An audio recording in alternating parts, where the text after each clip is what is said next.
அத்தியாயம் 3. நம்முடைய இயல்பையும் வரலாற்றையும் உளவியலையும் புரிந்து கொள்வதற்கு வேட்டையாடிகளாகவும் உணவு சேகரிப்பவர்களாகவும் இருந்த நம்முடைய மூதாதையரின் தலைக்குள் சென்று நாம் ஆராய வேண்டும். சேப்பியன்ஸ் தங்களுடைய வரலாற்று நெடுகிலும் வேட்டையாடிகளாகவும் உணவு திரட்டுபவர்களாகவுமே இருந்தனர். கடந்த 200 ஆண்டுகளாகத்தான் அவர்கள் பெரும் எண்ணிக்கையில் நகரங்களில் கூலித் தொழிலாளர்களாகவும் அலுவலகங்களில் ஊழியர்களாகவும் வேலை செய்து வாழ்க்கை நடத்தி வந்துள்ளனர். அதற்கு முந்தைய 10,000 ஆண்டுகளின் போது பெரும்பாலான சேப்பியன்ஸ் விவசாயிகளாகவும் கால்நடைகளை மேய்ப்பவர்களாகவும் வாழ்ந்து வந்தனர். ஆனால் நம்முடைய மூதாதையர் வேட்டையாடிகளாகவும் உணவு சேகரிப்பவர்களாகவும் கழித்திருந்த லட்சக்கணக்கான ஆண்டுகளோடு ஒப்பிடுகையில் அந்த 200 ஆண்டுகளும் 10,000 ஆண்டுகளும் இமைப்பொழுது மட்டுமே. நம்முடைய இன்றைய பல சமூக பண்பு நலன்களும் உளவியல் பண்பு நலன்களும் வேளாண்மைக்கு முந்தையதாக அந்த நீண்ட காலகட்டத்தின் போதுதான் வடிவம் பெற்றதாக தழைத்தோங்கி வளர்ந்து கொண்டிருக்கும் பரிணாம உளவியல் துறை வாதிடுகின்றது. இன்றும் கூட வேட்டையாடுவதையும் உணவு திரட்டுவதையும் உள்ளடக்கிய ஒரு வாழ்க்கைக்கு பொருத்தமாக இருக்கும் விதத்திலேயே நம்முடைய மூளைகளும் மனங்களும் அமைந்துள்ளதாக இத்துறையைச் சேர்ந்த அறிஞர்கள் கூறுகின்றனர். பெருநகரங்களையும் விமானங்களையும் தொலைபேசிகளையும் கணினிகளையும் உள்ளடக்கிய தொழில்துறைக்கு பிந்தைய சூழலுடன் நம்முடைய வேட்டையாடி மனங்கள் வினையாற்றுகின்ற விதத்தில் விளைவுதான் நம்முடைய உணவு பழக்கங்களும் முரண்பாடுகளும் பாலியல் ஈர்ப்பும் ஆகும். இச்சூழல் முந்தைய எந்த ஒரு தலைமுறையும் அனுபவித்திராத பௌதீக வளங்களையும் நீண்ட ஆயுளையும் தமக்கு கொடுக்கின்றது. அதே நேரத்தில் நாம் தனிமைப்படுத்தப்பட்டு இருப்பது போன்ற உணர்வையும் மன அழுத்தத்தையும் அடிக்கடி அது நமக்குள் ஏற்படுத்துகின்றது. இதற்கான காரணத்தை புரிந்து கொள்வதற்கு நம்மை செதுக்கி வடிவமைத்த வேட்டையாடி உலகிற்குள் நாம் மூழ்கி பார்க்க வேண்டும். ஆழ்மன ரீதியாக நாம் இன்னும் குடியிருக்கின்ற உலகம் அதுதான். எடுத்துக்காட்டாக, தங்கள் உடல் நலனுக்கு நல்லது நல்லதல்ல என்று தெரிந்தும் சிலர் ஏன் அதிக கலோரிகளை கொண்ட உணவை வெளுத்து கட்டுகின்றனர்? இன்றைய செழிப்பான சமுதாயங்கள் அளவுக்கு அதிகமான உடற்பருமன் எனும் கொள்ளை நோயின் பிடியில் சிக்கியுள்ளன. வளர்ந்து கொண்டிருக்கும் நாடுகளும் இந்நோய் வேகமாக பரவிக் கொண்டிருக்கின்றது. நம்முடைய மூதாதையரான வேட்டையாடிகளின் உணவு பழக்கங்களை கணக்கில் எடுத்து கொண்டாலொழிய நாம் ஏன் நம் பார்வையில் தென்படுகின்ற இனிப்புகளையும் எண்ணெயில் பொரிக்கப்பட்ட பதார்த்தங்களையும் மிதமின்றி உட்கொள்கிறோம் என்பது நமக்கு ஒரு புரியாத புதிராகவே இருக்கும். நம்முடைய மூதாதையர் வசித்த சவாலான புல் நிலங்களும் காடுகளிலும் உயர் கலோரி இனிப்புகள் அரிதாகவே கிடைத்தன. பொதுவாகவே அங்கு உணவு பற்றாக்குறை இருந்தது. 30,000 ஆண்டுகளுக்கு முன்பு வாழ்ந்த ஒரு வேட்டையாடிக்கு ஒரே வகையான இனிப்பு உணவுதான் கிடைத்தது. கனிந்த பழம்தான் அது. கற்கால பெண் ஒருத்தி அத்திப்பழங்கள் கொத்து கொத்தாக தொங்குகின்ற ஒரு மரத்தைக் கண்டால் அந்த இடத்திலேயே அப்பழங்களை தன்னால் முடிந்த அளவிற்கு சாப்பிடுவதுதான் அவள் செய்யக்கூடிய அறிவார்ந்த செயலாக இருந்தது. கொஞ்சம் விட்டு வைத்தால் உள்ளூர் பஃபூன்கள் அந்த மரத்தை மொட்டையாக்கிவிடும்.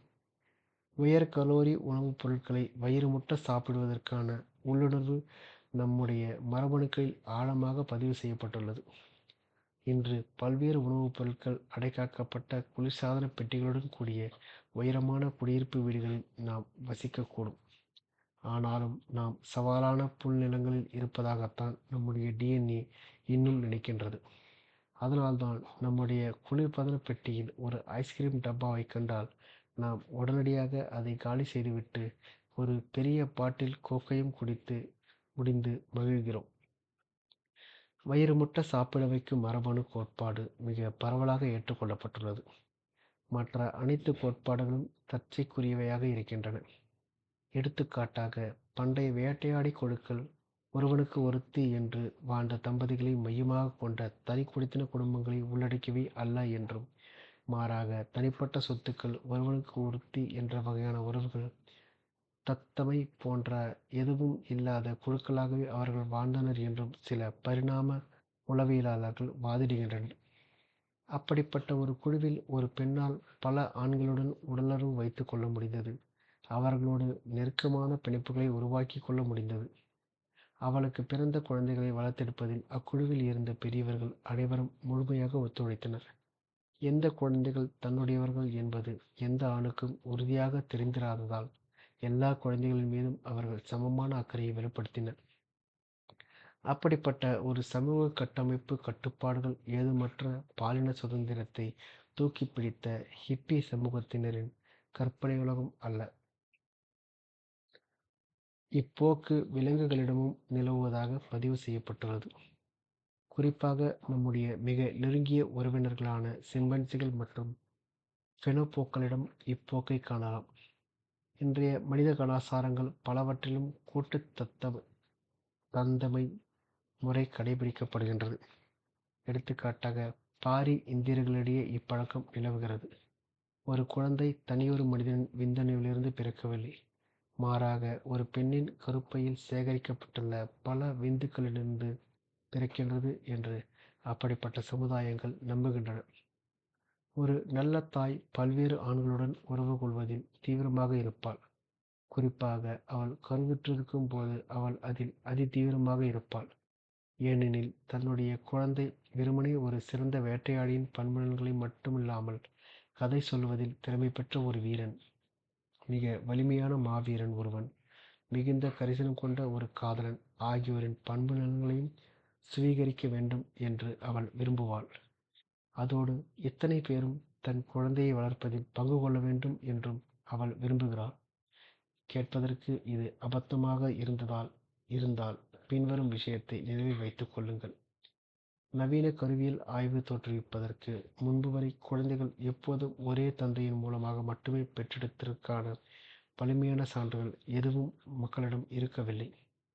பண்டைய கூட்டு வாழ்க்கை என்ற இக்கோட்பாடு ஆதரிக்கிறவர்கள் பின்வரும் விவாதத்தை முன்வைக்கின்றனர். நம்முடைய உயிரியல் மென்பொருளுக்கு முற்றிலும் ஒவ்வாத தனி குடும்பம், ஒருவனுக்கு ஒருத்தி என்ற உறவு போன்ற கட்டமைப்புகளுக்குள் வாழும் கட்டாயத்திற்குள் மனிதன் தள்ளப்பட்டிருப்பதுதான் நவீன திருமண உறவுகளில் தம்பதியினர் ஒருவருக்கொருவர் துரோகம் இழைப்பது அடிக்கடி நிகழ்வதற்கும், விவாகரத்துகளின் எண்ணிக்கை அதிகரிப்பதற்கும், குழந்தைகளையும் பெரியவர்களையும் பெரிதும் பாதிக்கின்ற உளவியல் ரீதியான சிக்கல்கள் பெருகியிருப்பதற்குமான முக்கிய காரணம். பல அறிவியல் அறிஞர்கள் இக்கோட்பாட்டை கடுமையாக மறுக்கின்றனர். ஒருவனுக்கு ஒருத்தி என்பதும் தனி குடும்பங்கள் உருவாவதும் மனித நடத்தையின் மையம் என்று அவர்கள் வலியுறுத்துகின்றனர். பண்டைய வேட்டையாடி சமுதாயங்கள் நவீன சமுதாயங்களை விட அதிக குழு மனப்பான்மை கொண்டவையாகவும் அதிக சமத்துவமானவையாகவும் இருந்த போதிலும் அவை தனித்தனி குடும்பங்களை உள்ளடக்கியிருந்ததாகவும் ஒவ்வொரு குடும்பத்திலும் பொறாமை கொண்ட ஒரு தம்பதியரும் அவர்களுக்கு பொதுவான குழந்தைகளும் இருந்ததாகவும் அந்த அறிஞர்கள் வாதாடுகின்றனர். இக்காரணத்தினால்தான் இன்று பல முக்கிய கலாச்சாரங்களில் ஒருவனுக்கு ஒருத்தி என்ற உறவுகளும் தனி குடும்பங்களும் வழக்கத்தில் இருக்கின்றன. ஆண்களும் பெண்களும் தங்களுடைய வாழ்க்கை துணைவர்களையும் குழந்தைகளையும் அதீதமாக சொந்தம் கொண்டாடுகின்றனர். வடகொரியா, சிரியா போன்ற நவீன நாடுகளில் அரசியல் அதிகாரம் ஒரு தந்தையிடமிருந்து அவருடைய மகனுக்கு சுவீகரமாக வழங்கப்படுகின்றது. இந்த சர்ச்சைகளுக்கு தீர்வு கண்டு நம்முடைய பாலின உணர்வையும் சமுதாயத்தையும் அரசியலையும் புரிந்து கொள்வதற்கு நம்முடைய மூதாதையரின் வாழ்க்கை சூழல்களைப் பற்றி நாம் கற்றறிய வேண்டும். 70,000 ஆண்டுகளுக்கு முன்பு நிகழ்ந்த அறிவு புரட்சிக்கும் 12,000 ஆண்டுகளுக்கு முன்பு தொடங்கிய வேளாண் புரட்சிக்கும் இடைப்பட்ட காலகட்டங்களில் சேப்பியன்ஸ் எப்படி வாழ்ந்தனர் என்பதை நாம் ஆய்வு செய்ய வேண்டும். துரதிர்ஷ்டவசமாக நம்முடைய வேட்டையாடி மூதாதையரின் வாழ்க்கையை பற்றிய உறுதியான விஷயங்கள் நம்மிடம் அவ்வளவாக இல்லை. பண்டைய கூட்டு வாழ்க்கை கோட்பாட்டிற்கும் என்றென்றும் ஒருவனுக்கு ஒருத்தி கோட்பாட்டிற்கும் இடையேயான விவாதம் பலவீனமான சான்றின் அடிப்படையில் அமைந்துள்ளது. வேட்டையாடி காலகட்டத்தை சேர்ந்த எழுத்துப்பூர்வமான பதிவுகள் எதுவும் நம்மிடம் இல்லை என்பது வெளிப்படை. தொல்பொருள் சான்றுகளும் முக்கியமாக புதைபடிம எலும்புகள் மற்றும் கற்கருவிகளை மட்டுமே உள்ளடக்கியுள்ளன. விரைவில் அழுகியோ அல்லது மக்கியோ போகக்கூடிய மரக்கட்டை, மூங்கில், தோல் போன்ற பொருட்களை கொண்டு செய்யப்பட்ட கைவினைப் பொருட்கள் தனித்துவமான சூழ்நிலைகளில் மட்டுமே தாக்குப்பிடித்து நிற்கின்றன. வேளாண்மைக்கு முந்தைய காலகட்டத்தை சேர்ந்த மனிதர்கள் ஒரு கற்காலத்தில் வாழ்ந்ததாக நிலவுகின்ற ஒரு பொதுவான அபிப்பிராயம் இந்த புதைபொருள் சான்றின் அடிப்படையில் அமைந்துள்ள ஒரு தவறான கருத்தாகும். கற்காலத்தை மரக்காலம் என்று அழைப்பதுதான் அதிக துல்லியமானதாக இருக்கும். ஏனெனில் பண்டைய வேட்டையாடிகள் பயன்படுத்திய கருவிகளில் பெரும்பாலானவை மரத்தால் செய்யப்பட்டிருந்தன. அப்போது நாம் வசம் இருக்கின்ற பண்டைய கைவினைப் பொருட்களை மட்டுமே அடிப்படையாக கொண்டு பண்டைய வேட்டையாடிகளின் வாழ்க்கையை மீண்டும் கட்டியெழுப்ப முயற்சிப்பது பெரும் பிரச்சனைக்குரியதாகும். பண்டைய வேட்டையாடிகளும் வேளாண்மை மற்றும் பிற தொழில்களில் ஈடுபட்ட அவர்களுடைய பிந்தைய தலைமுறையினருக்கும் இடையேயான மிக வெளிப்படையான வேறுபாடுகளில் ஒன்று, அந்த வேட்டையாடிகளிடம் மிக சில கைவினைப் பொருட்கள் மட்டுமே இருந்தன. அவர்களுடைய பிந்தைய தலைமுறையினரின் வாழ்வோடு ஒப்பிடுகையில் அப்பொருட்கள் அவர்களுடைய வாழ்வில் குறிப்பிடத்தக்க பங்கு வகிக்கவில்லை. ஒரு செழிப்பான நவீன சமுதாயத்தை சேர்ந்த ஒரு நபர் கார்கள், வீடுகள் போன்றவற்றில் தொடங்கி ஒரு முறை பயன்படுத்தப்பட்டு தூக்கி எறியப்படக்கூடிய பால் பாக்கெட்டுகள் மற்றும் பிறந்த குழந்தைக்கான அரைக்கச்சான்கள் வரை தன்னுடைய வாழ்வில் காலப்போக்கில் லட்சக்கணக்கான கைவினைப் பொருட்களை சொந்தமாக்கி கொள்ளுவார். நம்முடைய ஒவ்வொரு நடவடிக்கையும், ஒவ்வொரு நம்பிக்கையும், ஒவ்வொரு உணர்வும் கூட நாமாக உருவாக்கி கொண்டுள்ள ஏதோ ஒரு பொருளுடன் தொடர்பு கொண்டவையாக இருக்கின்றன. அப்படி இல்லாத ஒரு நடவடிக்கையோ, நம்பிக்கையோ அல்லது உணர்வோ அரிதானது என்று உறுதியாக கூறலாம். நம்முடைய உணவு பழக்கங்களை பொறுத்தவரை ஸ்பூன்கள், கண்ணாடி டம்ளர்கள் ஆகியவற்றில் தொடங்கி மரபு பொறியியல் பரிசோதனை கூடங்கள் மற்றும் பிரம்மாண்ட கப்பல்கள் வரை எக்கச்சக்கமான பொருட்கள் தொடர்பு கொண்டுள்ளன. விளையாட்டுகளை பொறுத்தவரை பிளாஸ்டிக் அட்டைகளில் தொடங்கி 10,000 இருக்கைகளை கொண்ட விளையாட்டு அரங்குகள் வரை ஏகப்பட்ட விளையாட்டுப் பொருட்களை நாம் பயன்படுத்துகின்றோம். நம்முடைய காதல் உறவையும் உடல் உறவையும் பொறுத்தவரை மோதிரங்கள், படுக்கைகள், அருமையான ஆடைகள், கவர்ச்சியான உள்ளாடைகள், ஆணுறைகள், நவீன உணவகங்கள், மலிவான தங்கும் விடுதிகள், விமான நிலைய வரவேற்பறைகள், திருமண அரங்குகள், உணவு தயாரித்து வழங்கும் நிறுவனங்கள் போன்ற எண்ணற்ற பொருட்கள் தொடர்பு கொண்டுள்ளன. கோதிக் கட்டிடக்கலை வடிவத்தில் அமைக்கப்பட்ட தேவாலயங்கள், இஸ்லாமிய மசூதிகள், இந்து ஆசிரமங்கள், தோரா சுவடிகள், திபெத்திய பிரார்த்தனை சங்கங்கள், பாதிரியார்கள் அணியும் நீண்ட அங்கிகள், மெழுகுவர்த்திகள், ஊதுபத்திகள், கிறிஸ்துமஸ் மரங்கள், யூத உணவான மட்சா உருண்டைகள், கல்லறை கற்கள், திருவுருவச் சின்னங்கள் போன்றவற்றின் வாயிலாக மதங்கள் தம்முடைய வாழ்விற்குள் புனிதத்துவத்தை கொண்டு வருகின்றன. நம்முடைய பொருட்களை ஒரு புதிய வீட்டிற்கு எடுத்து செல்ல வேண்டியிருக்கும் போதுதான் நம் வீடு முழுவதும் எவ்வளவு பொருட்கள் குவிந்துள்ளன என்பதை நாம் கவனிக்கின்றோம். பண்டைய வேட்டையாடிகள் ஒவ்வொரு மாதமும், ஒவ்வொரு வாரமும், சில சமயங்களில் ஒவ்வொரு நாளும் வீடு மாறினர். ஆனால் தங்கள் முதுகுகளின் மீது சுமந்து செல்லத்தக்க அளவிலான பொருட்களையே அவர்கள் தங்களோடு எடுத்து சென்றனர். வீடு மாற்றுவதற்கு உதவுகின்ற நிறுவனங்களோ, சுமை வண்டிகளோ அல்லது பொது சுமைக்கும் விலங்குகளும் கூட அப்போது கிடையாது. எனவே தங்களுக்கு மிகவும் இன்றியமையாததாக உடைமைகளை மட்டுமே அவர்கள் தங்களோடு எடுத்து சென்றனர். எனவே அவர்கள் தங்களுடைய உளவு ரீதியான, மத ரீதியான மற்றும் உணர்ச்சி ரீதியான வாழ்க்கையின் பெரும் பகுதியை எந்தவிதமான பொருட்களின் உதவியும் இல்லாமல் தான் நடத்தினர் என்று நாம் அனுமானிக்கலாம். இன்றிலிருந்து 1,00,000 ஆண்டுகளுக்குப் பிறகு தொல்பொருள் ஆராய்ச்சியில் ஈடுபடும் ஒருவரால் சிதைந்து போன ஒரு மசூதியிலிருந்து தோண்டி எடுக்கப்பட்ட எக்கச்சக்கமான பொருட்களைக் கொண்டு இஸ்லாமிய நம்பிக்கையையும் வழக்கங்களையும் பற்றிய ஒரு தெளிவான காட்சியை உருவாக்கிவிட முடியும். ஆனால் பண்டைய வேட்டையாடிகளின் நம்பிக்கையும் சடங்குகளையும் நம்மால் புரிந்து கொள்ள முடியவில்லை. ஓர் எதிர்கால வரலாற்று ஆய்வாளர் நடைமுறையில் இருக்கும் அஞ்சல் அமைப்பு முறையை மட்டுமே அடிப்படையாகக் கொண்டு 21ஆம் நூற்றாண்டு இளைஞர்களின் சமூக உலகை சித்தரிக்க வேண்டியிருந்தால் அவரும் இதே தர்ம சங்கடத்தை தான் எதிர்கொள்வார். ஏனெனில் அந்த இளைஞர்களின் தொலைபேசி உரையாடல்கள், மின்னஞ்சல்கள், வலைப்பதிவுகள், குறுஞ்செய்திகள் ஆகியவை பற்றிய பதிவுகள் எதுவுமே அப்போது இருக்காது. எனவே கைவினைப் பொருட்களை மட்டுமே சார்ந்திருப்பது பண்டைய வேட்டையாடிகளின் வாழ்க்கையைப் பற்றிய தொகுப்பை பாரபட்சமானதாக ஆக்கிவிடும். நவீன வேட்டையாடி சமுதாயங்களை ஆய்வு செய்வது இப்பிரச்சினையை சரி செய்வதற்கான ஒரு வழியாக இருக்கும். மனித குழுக்களின் அனைத்து நடவடிக்கைகளையும் ஓர் ஆய்வாளர் உடனிருந்து கண்காணிப்பதன் வாயிலாக இச்சமுதாயங்களை நேரடியாக ஆய்வு செய்ய முடியும்.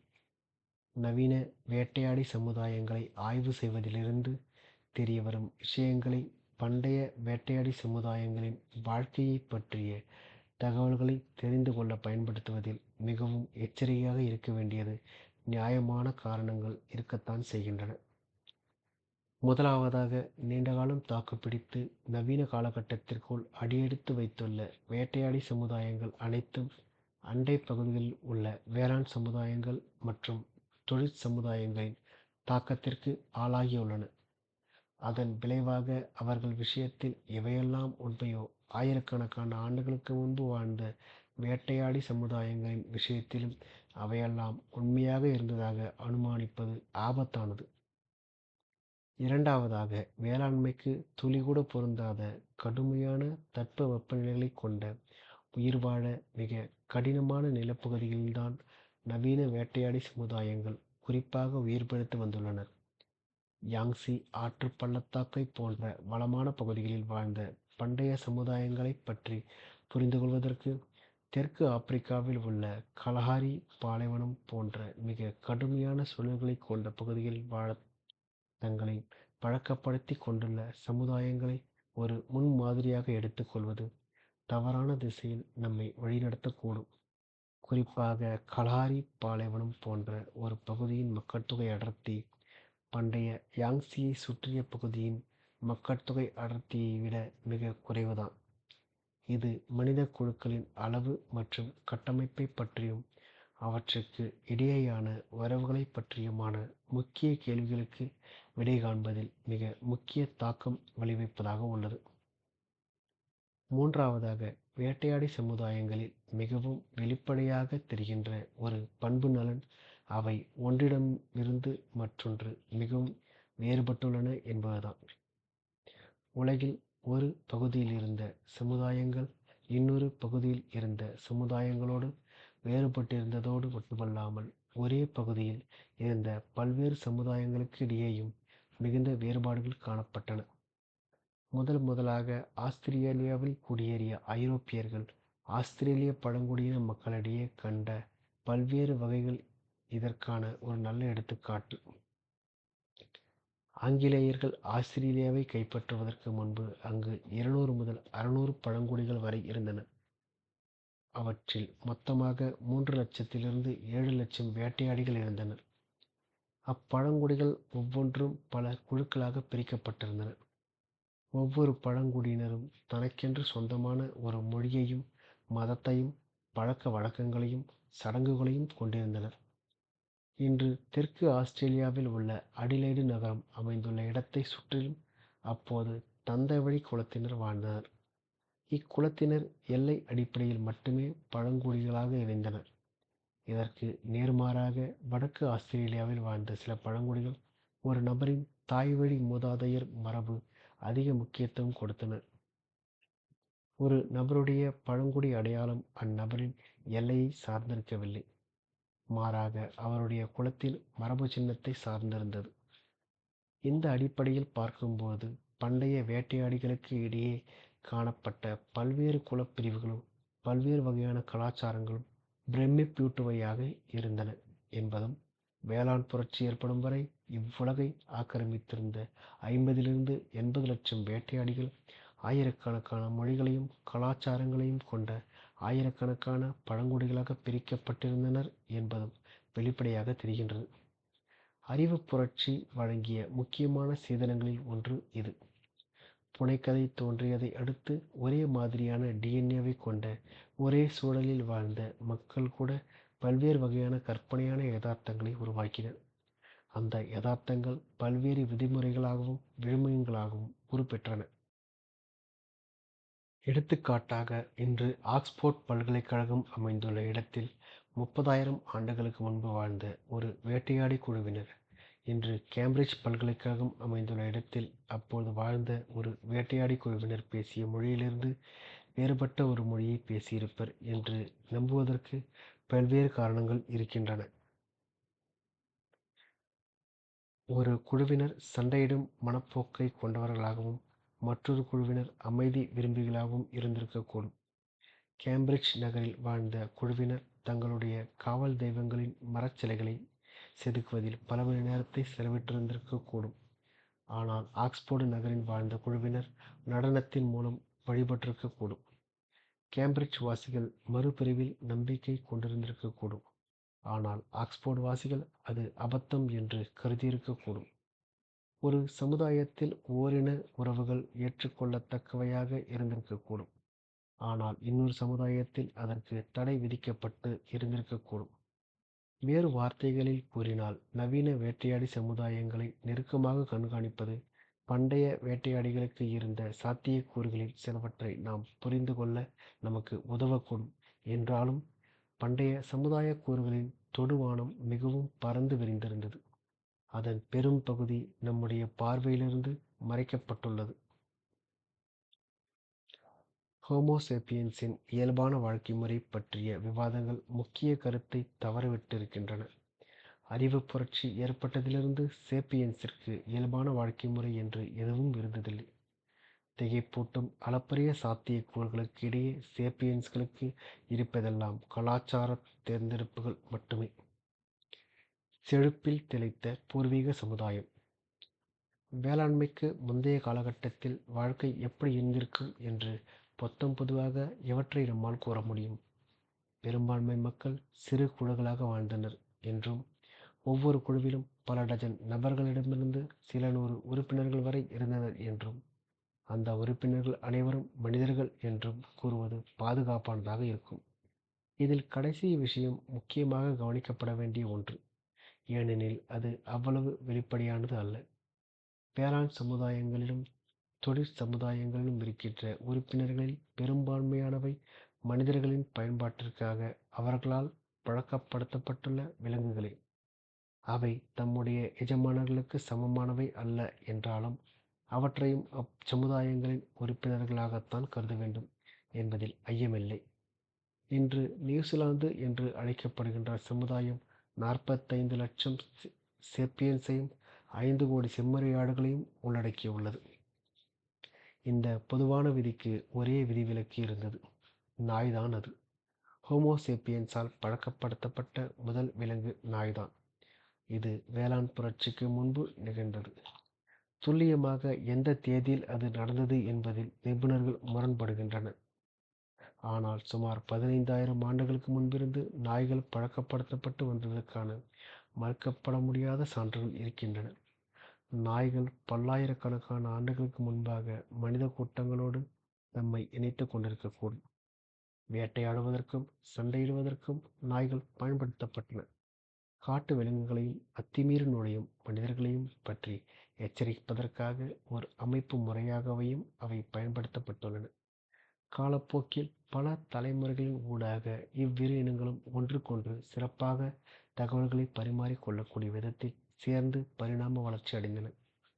எந்த நாய்கள் தம்முடைய மனித தோழர்களின் தேவைகள் மற்றும் உணர்வுகள் குறித்து அதிக அக்கறையோடு நடந்து கொண்டனவோ அவற்றிற்கு அதிக உணவு வழங்கப்பட்டதோடு கூடுதல் கவனிப்பும் அவற்றிற்கு கிடைத்தது. மற்ற நாய்களை விட அவை உயிர் பிழைத்து இருப்பதற்கான சாத்தியக்கூறுகள் அதிகம் இருந்தன. அதே நேரத்தில் தம்முடைய சொந்த தேவைகளை நிறைவேற்றிக் கொள்வதற்கு மக்களை எப்படி நயமாக கையாள வேண்டும் என்பதை நாய்களும் கற்றுக்கொண்டன. மனிதர்களும் பிற எந்த ஒரு விலங்கிற்கும் இடையேயான புரிதலையும் பாசத்தையும் விட மனிதர்களுக்கும் நாய்களுக்கும் இடையேயான 15,000 ஆண்டுகாலமாக இருந்து வந்துள்ள பிணைப்பு அவ்விரு இனங்களும் இடையே அதிக ஆழமானதொரு புரிதலையும் பாசத்தையும் உருவாக்கியுள்ளது. இறந்துபோன மனிதர்கள் எப்படி மரியாதையாகவும் முறையாகவும் எரிக்கப்பட்டனரோ அதே போல சில நாய்கள் இறந்தபோது அவற்றுக்கு முறையான இறுதி சடங்கு நடத்தப்பட்டுள்ளது. குழுவை சேர்ந்த உறுப்பினர்கள் ஒருவரை ஒருவர் மிக நெருக்கமாக அறிந்திருந்தனர். அவர்கள் தங்கள் வாழ்நாள் நெடுகிலும் தங்கள் நண்பர்களாலும் உறவினர்களாலும் சூழப்பட்டு இருந்தனர். தனிமையும் அந்தரங்கமும் அரிதாகவே இருந்தன. அண்டைய மனித குழுக்கள் இயற்கை வளங்களுக்கு போட்டி போட்டு ஒன்றோடு ஒன்று சண்டையிட்டன. என்றாலும் அவற்றுக்கிடையே நட்பு ரீதியிலான தொடர்புகளும் இருந்தன. அக்குழுவினர் பரஸ்பரம் உறுப்பினர்களை பரிமாறிக்கொண்டனர், சேர்ந்து வேட்டையாடினர், அரிய பொருட்களை ஒருவரோடு ஒருவர் வர்த்தகம் செய்து கொண்டனர், அரசியல் கூட்டுகளை நிலைப்படுத்தினர், மத ரீதியான திருவிழாக்களை கொண்டாடினர்.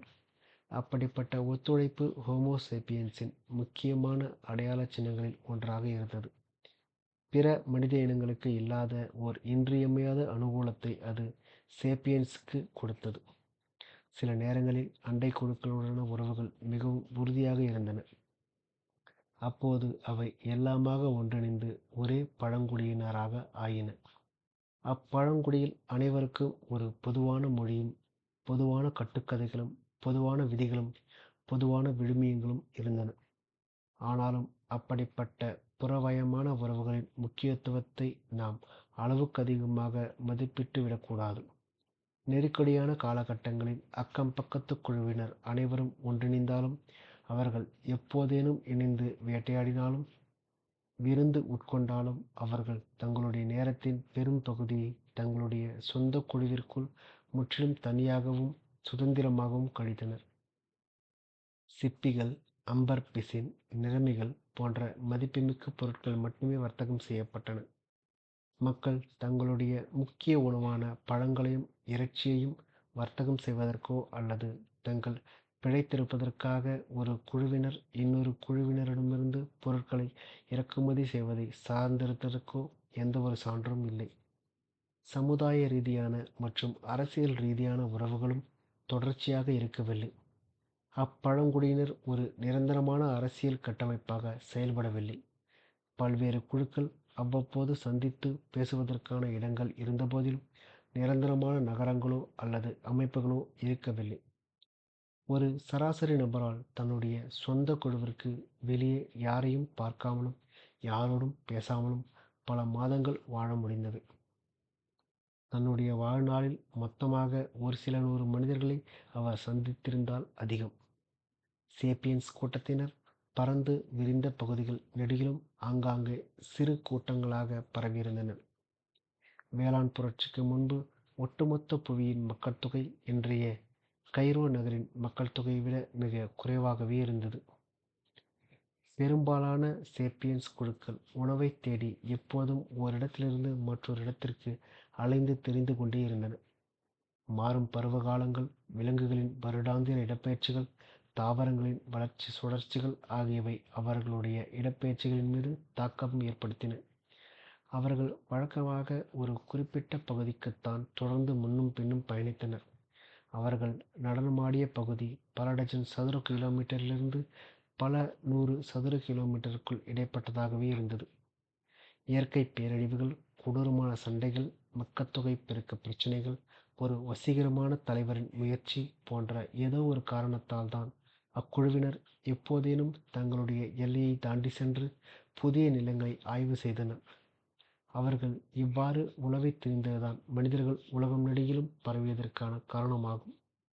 வேட்டையாடி குழு ஒன்று 40 ஆண்டுகளுக்கு ஒரு முறை பிளவுபட்டு அதில் ஒரு சிறு குழுவினர் கிழக்கு திசையில் ஒரு 100 கிலோமீட்டர் தொலைவில் ஒரு புதிய எல்லைக்கு இடம்பெயர்ந்தால், கிழக்கு ஆப்பிரிக்காவிற்கும் சீனாவிற்கும் இடையேயான தூரத்தை அவர்கள் சுமார் 10,000 ஆண்டுகளில் கடந்திருப்பர். சில அரிய நேரங்களில் உணவு வளங்கள் மிக செழிப்பாக இருந்தபோது குழுக்கள் சிறிது காலமோ அல்லது நிரந்தரமாகவோ ஒரே இடத்தில் முகாமிட்டு குடியமர்ந்தனர். உணவை காய வைப்பதற்கும் புகைமூட்டம் போடுவதற்கும் உறைய வைப்பதற்குமான உத்திகள் அவர்கள் ஓரிடத்தில் நெடுங்காலம் தொடர்ந்து தங்குவதை சாத்தியமாக்கின. மிக முக்கியமாக கடலுணவு அதிகமாக இருந்த கடல்களின் ஓரமாகவும் நீர்வாழ் பறவைகள் அதிகமாக இருந்த ஆறுகளின் பக்கமாகவும் மனிதர்கள் நிரந்தரமான மீன்பிடி கிராமங்களை நிறுவினர். வேளாண் புரட்சிக்கு நெடுங்காலத்திற்கு முன்பு வரலாற்றில் உருவாக்கப்பட்ட முதல் நிரந்தர குடியிருப்புகள் அவைதான்.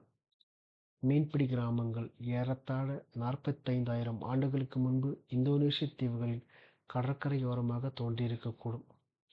இந்த இடங்களை அடித்தளமாக கொண்டுதான் ஹோமோசேப்பியன்ஸ் முதலாக பெருங்கடல் தாண்டி சென்று முதல் சாகச பயணத்தை மேற்கொண்டு ஆஸ்திரேலியாவை கைப்பற்றியிருக்க வேண்டும். பெரும்பாலான வாழிடங்களில் சேப்பியன்ஸ் குழுவினர் தங்கள் சூழ்நிலைகளுக்கு ஏற்ப ஒரு குழு யுக்தியான முறையில் தங்கள் உணவை கைவசப்படுத்தினர். அவர்கள் கரையான்களை தோண்டி எடுத்தனர், பெர்ரி பழங்களை பறித்தனர், கிழங்குகளை நிலத்திலிருந்து அதன் அடியிலிருந்து பிடுங்கினர், முயல்களை பதுக்கி பிடித்தனர், காட்டெருதுகளையும் மாமுத்துகளையும் வேட்டையாடினர். சேப்பியன்ஸ் வேட்டைக்காரர்களாக புகழ்பெற்றிருந்த போதிலும் உணவை சேகரிப்பதுதான் அவர்களுடைய முக்கிய நடவடிக்கையாக இருந்தது. அது அவர்களுக்கு தேவையான கலோரிகளில் பெருமளவை கொடுத்தது. அதோடு தீக்கற்கள், விறகு, மூங்கில் போன்ற கச்சா பொருட்களையும் அது அவர்களுக்கு வழங்கியது. சேப்பியன்ஸ் வெறுமனே உணவையும் கச்சா பொருட்களையும் மட்டுமே சேகரிக்கவில்லை, அவர்கள் அறிவையும் திரட்டினர். அவர்கள் உயிர் பிழைத்திருப்பதற்கு தங்கள் எல்லைகளை பற்றி தங்கள் மனக்கணக்கில் பார்க்கக்கூடிய ஒரு விரிவான வரைபடம் அவர்களுக்கு தேவைப்பட்டது. உணவுக்கான தங்களுடைய அன்றாட தேடலை அதிக பயனளிக்கும் ஒன்றாக ஆக்கிக் கொள்வதற்கு ஒவ்வொரு தாவரத்தின் வளர்ச்சி போக்கையும் ஒவ்வொரு விலங்கின் பழக்க வழக்கங்களையும் பற்றிய தகவல்கள் அவர்களுக்கு தேவைப்பட்டன. எந்த உணவுகள் அதிக ஊட்டத்தை வழங்கின, எவை நோய்வாய்ப்படுத்தின, எவை நோய்களை தீர்க்க உதவின போன்றவற்றை அவர்கள் அறிந்திருக்க வேண்டியிருந்தது. பருவ காலங்களின் போக்கையும் ஒரு புயல் மழையோ அல்லது வறட்சியோ ஏற்படுவதற்கு முன்பாக எந்த மாதிரியான எச்சரிக்கை அறிகுறிகள் தென்பட்டன என்பதையும் அவர்கள் தெரிந்து வைத்திருக்க வேண்டியிருந்தது. தங்கள் வசிப்பிடங்களுக்கு அருகே இருந்த ஒவ்வொரு நீரோடையையும், ஒவ்வொரு வால்நாட் மரத்தையும், ஒவ்வொரு கரடி குகையையும், ஒவ்வொரு தீக்கல் குவியலையும் அவர்கள் ஆய்வு செய்து அறிந்து கொள்ள வேண்டியிருந்தது. ஒரு கல்லை கொண்டு ஒரு கத்தியை எப்படி உருவாக்குவது, கிழிந்த துணி ஒன்றை எப்படி தைப்பது, முயல்களை பிடிப்பதற்கான ஒரு பொறியை எப்படி அமைப்பது, பனிச்சரிவுகளை எப்படி எதிர்கொள்வது, பாம்பு கடிகளையும் பசியோடு இருந்த சிங்கங்களையும் எப்படி கையாள்வது ஆகியவற்றை ஒவ்வொரு நபரும் புரிந்து கொள்ள வேண்டியிருந்தது. இத்தனை திறமைகளிலும் மேதமை பெறுவதற்கு பல ஆண்டுகால பயிற்சியும் அனுபவமும் தேவை. பண்டைய காலத்தில் ஒரு சராசரி வேட்டையாடியால் ஒரு சில நிமிடங்களில் ஒரு தீக்கல்லை ஒரு கூரான ஈட்டியாக மாற்றிவிட முடியும். அதே செயலை நாம் செய்ய முயற்சித்தால் நாம் கண்டிப்பாக அதில் தோற்றுவிடுவோம்.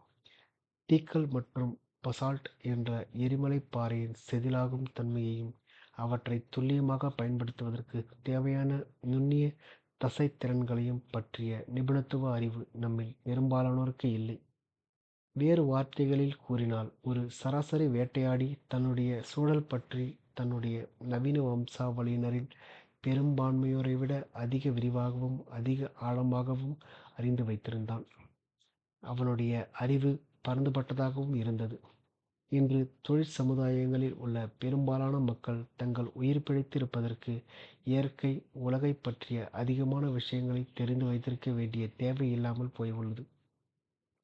ஒரு கணினி பொறியாளராகவோ, ஒரு காப்பீட்டு முகவராகவோ, ஒரு வரலாற்று ஆசிரியராகவோ அல்லது ஒரு தொழிற்சாலை பணியாளர்களாகவோ வேலை செய்வதற்கு உங்களுக்கு உண்மையிலேயே என்ன தெரிந்திருக்க வேண்டும்? நீங்கள் எந்த துறையில் வல்லுநராக இருக்கிறீர்களோ அதைப் பற்றிய ஏராளமான விஷயங்கள் உங்களுக்கு தெரிந்திருக்க வேண்டும். ஆனால் வாழ்வின் இன்றியமையாத தேவைகளில் பெரும்பாலானவற்றைப் பொறுத்தவரை நீங்கள் பிற வல்லுநர்களின் உதவியை கண்மூடித்தனமாக சார்ந்திருக்கிறீர்கள். இதில் பிரச்சனை என்னவென்றால், அந்த வல்லுநர்களின் அறிவும் அவர்கள் எந்த துறையில் வல்லுநர்களாக இருக்கிறார்களோ அதனோடு மட்டுப்படுத்தப்படுகிறது. பண்டைய மனித குழுக்கள் அறிந்து வைத்திருந்த விஷயங்களை விட மிக அதிகமான விஷயங்களை இன்று ஒட்டுமொத்த மனித சமுதாயமும் அறிந்துள்ளது. ஆனால் தனிநபர் நிலையில் ஒப்பு நோக்கும்போது பண்டைய வேட்டையாடிகள்தான் வரலாற்றிலேயே மிகுந்த அறிவு படைத்தவர்களாகவும் அதிக திறமையானவர்களாகவும் இருந்தனர் என்பது தெளிவாகிறது. ஒரு சராசரி சேப்பியன்ஸின் மூளையின் அளவு வேட்டையாடிகள் காலகட்டத்திலிருந்து உண்மையிலேயே குறைந்துள்ளதற்கான சிறிதளவு சான்றுகள் உள்ளன. அந்த காலகட்டத்தில் உயிர் பிழைத்து இருப்பதற்கு எல்லோரும் அளப்பரிய மனத்திறல்களை பெற்றிருப்பது இன்றியமையாததாக இருந்தது. ஆனால் வேளாண்மையும் தொழிற்சாலைகளும் முளைத்தபோது மக்கள் தங்கள் பிழைத்திருப்பதற்கு மற்றவர்களுடைய திறமைகளை அதிக அளவில் சார்ந்திருக்கத் தொடங்கினர். மூடத்தனத்தை கொண்டாடும் சிறப்பு பிரிவுகளும் புதிதாக முளைத்தன. நீங்கள் வெறுமனே தண்ணீரை சுமக்கும் ஒருவராகவோ அல்லது ஒரு தொழிற்சாலை ஊழியராகவோ வேலை செய்வதன் மூலம் உயிர் பிழைத்திருந்தும் கூட உங்களுடைய மிக சாதாரணமான மனவுருக்களை அடுத்த தலைமுறைக்கு உங்களால் சேதனமாக கொடுக்க முடியும். வேட்டையாடிகள் விலங்குகளையும் தாவரங்களையும் பிற பொருட்களையும் உள்ளடக்கிய தங்களுடைய சூழலை வெற்றி கொண்டதோடு மட்டுமல்லாமல் தங்களுடைய சொந்த உடல்களையும் உணர்வுகளையும் உள்ளடக்கிய தங்களுடைய அக உலகையும் வெற்றி கொண்டனர். புல்லின் லேசான அசைவை கூட உன்னிப்பாக காது கொடுத்து கேட்டு அங்கு ஏதேனும் பாம்பு ஒளிந்து கொண்டிருக்கிறதா என்று அவர்கள் பார்த்தனர். மரங்களில் இருந்த பழங்களையும் தேன் கூடுகளையும் பறவை கூடுகளையும் கண்டுபிடிப்பதற்காக அவர்கள் அம்மரங்களின் இலைகளை கவனமாக கண்காணித்தனர். அவர்கள் மிக குறைவான முயற்சியுடனும் ஓசையுடனும் நடனமாடினர். உச்சகட்ட ஆற்றலுடன் இயங்குவதற்கு தங்கள் எப்படி உட்கார வேண்டும், வேகமாக எப்படி நடக்க வேண்டும், எப்படி ஓட வேண்டும் என்பதை அவர்கள் அறிந்திருந்தனர். அவர்கள் தங்களுடைய உடல்களை பல்வேறு விதங்களில் தொடர்ந்து பயன்படுத்தியதால் இன்றைய நெடுந்தூர ஓட்டக்காரர்களைப் போல திடகாத்தமாக இருந்தனர். பல ஆண்டுகளாக யோகாவையோ அல்லது தாய்சியையோ பயிற்சி செய்தும் பிறகும் கூட இன்றைய மக்களால் அடைய முடியாத உடல் நெகிழ்வுத் திறனை அன்றைய வேட்டையாடிகள் பெற்றிருந்தனர். வேட்டையாடிகளின் வாழ்க்கை முறை இடத்திற்கு இடமும் பருவத்திற்கு பருவமும் வேறுபட்டு இருந்தது. ஆனால் ஒட்டுமொத்தத்தில் பின்னாளில் தங்களுடைய அடியொற்றி வாழ்ந்த உழவர்கள், ஆடு மாடு மேய்ப்பவர்கள், கூலித் தொழிலாளிகள், அலுவலக எழுத்தாளர்கள் ஆகியோரில் பெரும்பாலானோரின் வாழ்க்கை முறையை விட அதிக வசதியான மற்றும் சிறப்பாக வெகுமதியளித்த ஒரு வாழ்க்கை முறையை அவர்கள் அனுபவித்தனர்.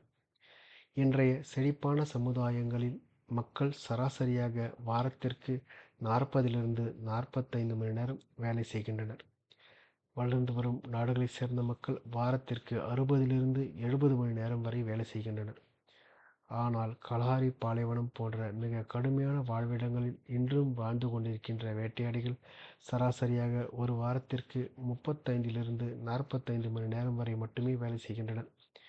3 நாட்களுக்கு ஒரு முறை மட்டும்தான் அவர்கள் வேட்டையாடுகின்றனர். உணவு திரட்டுவதில் தினமும் 3லிருந்து 6 மணி நேரத்தை அவர்கள் செலவிடுகின்றனர்.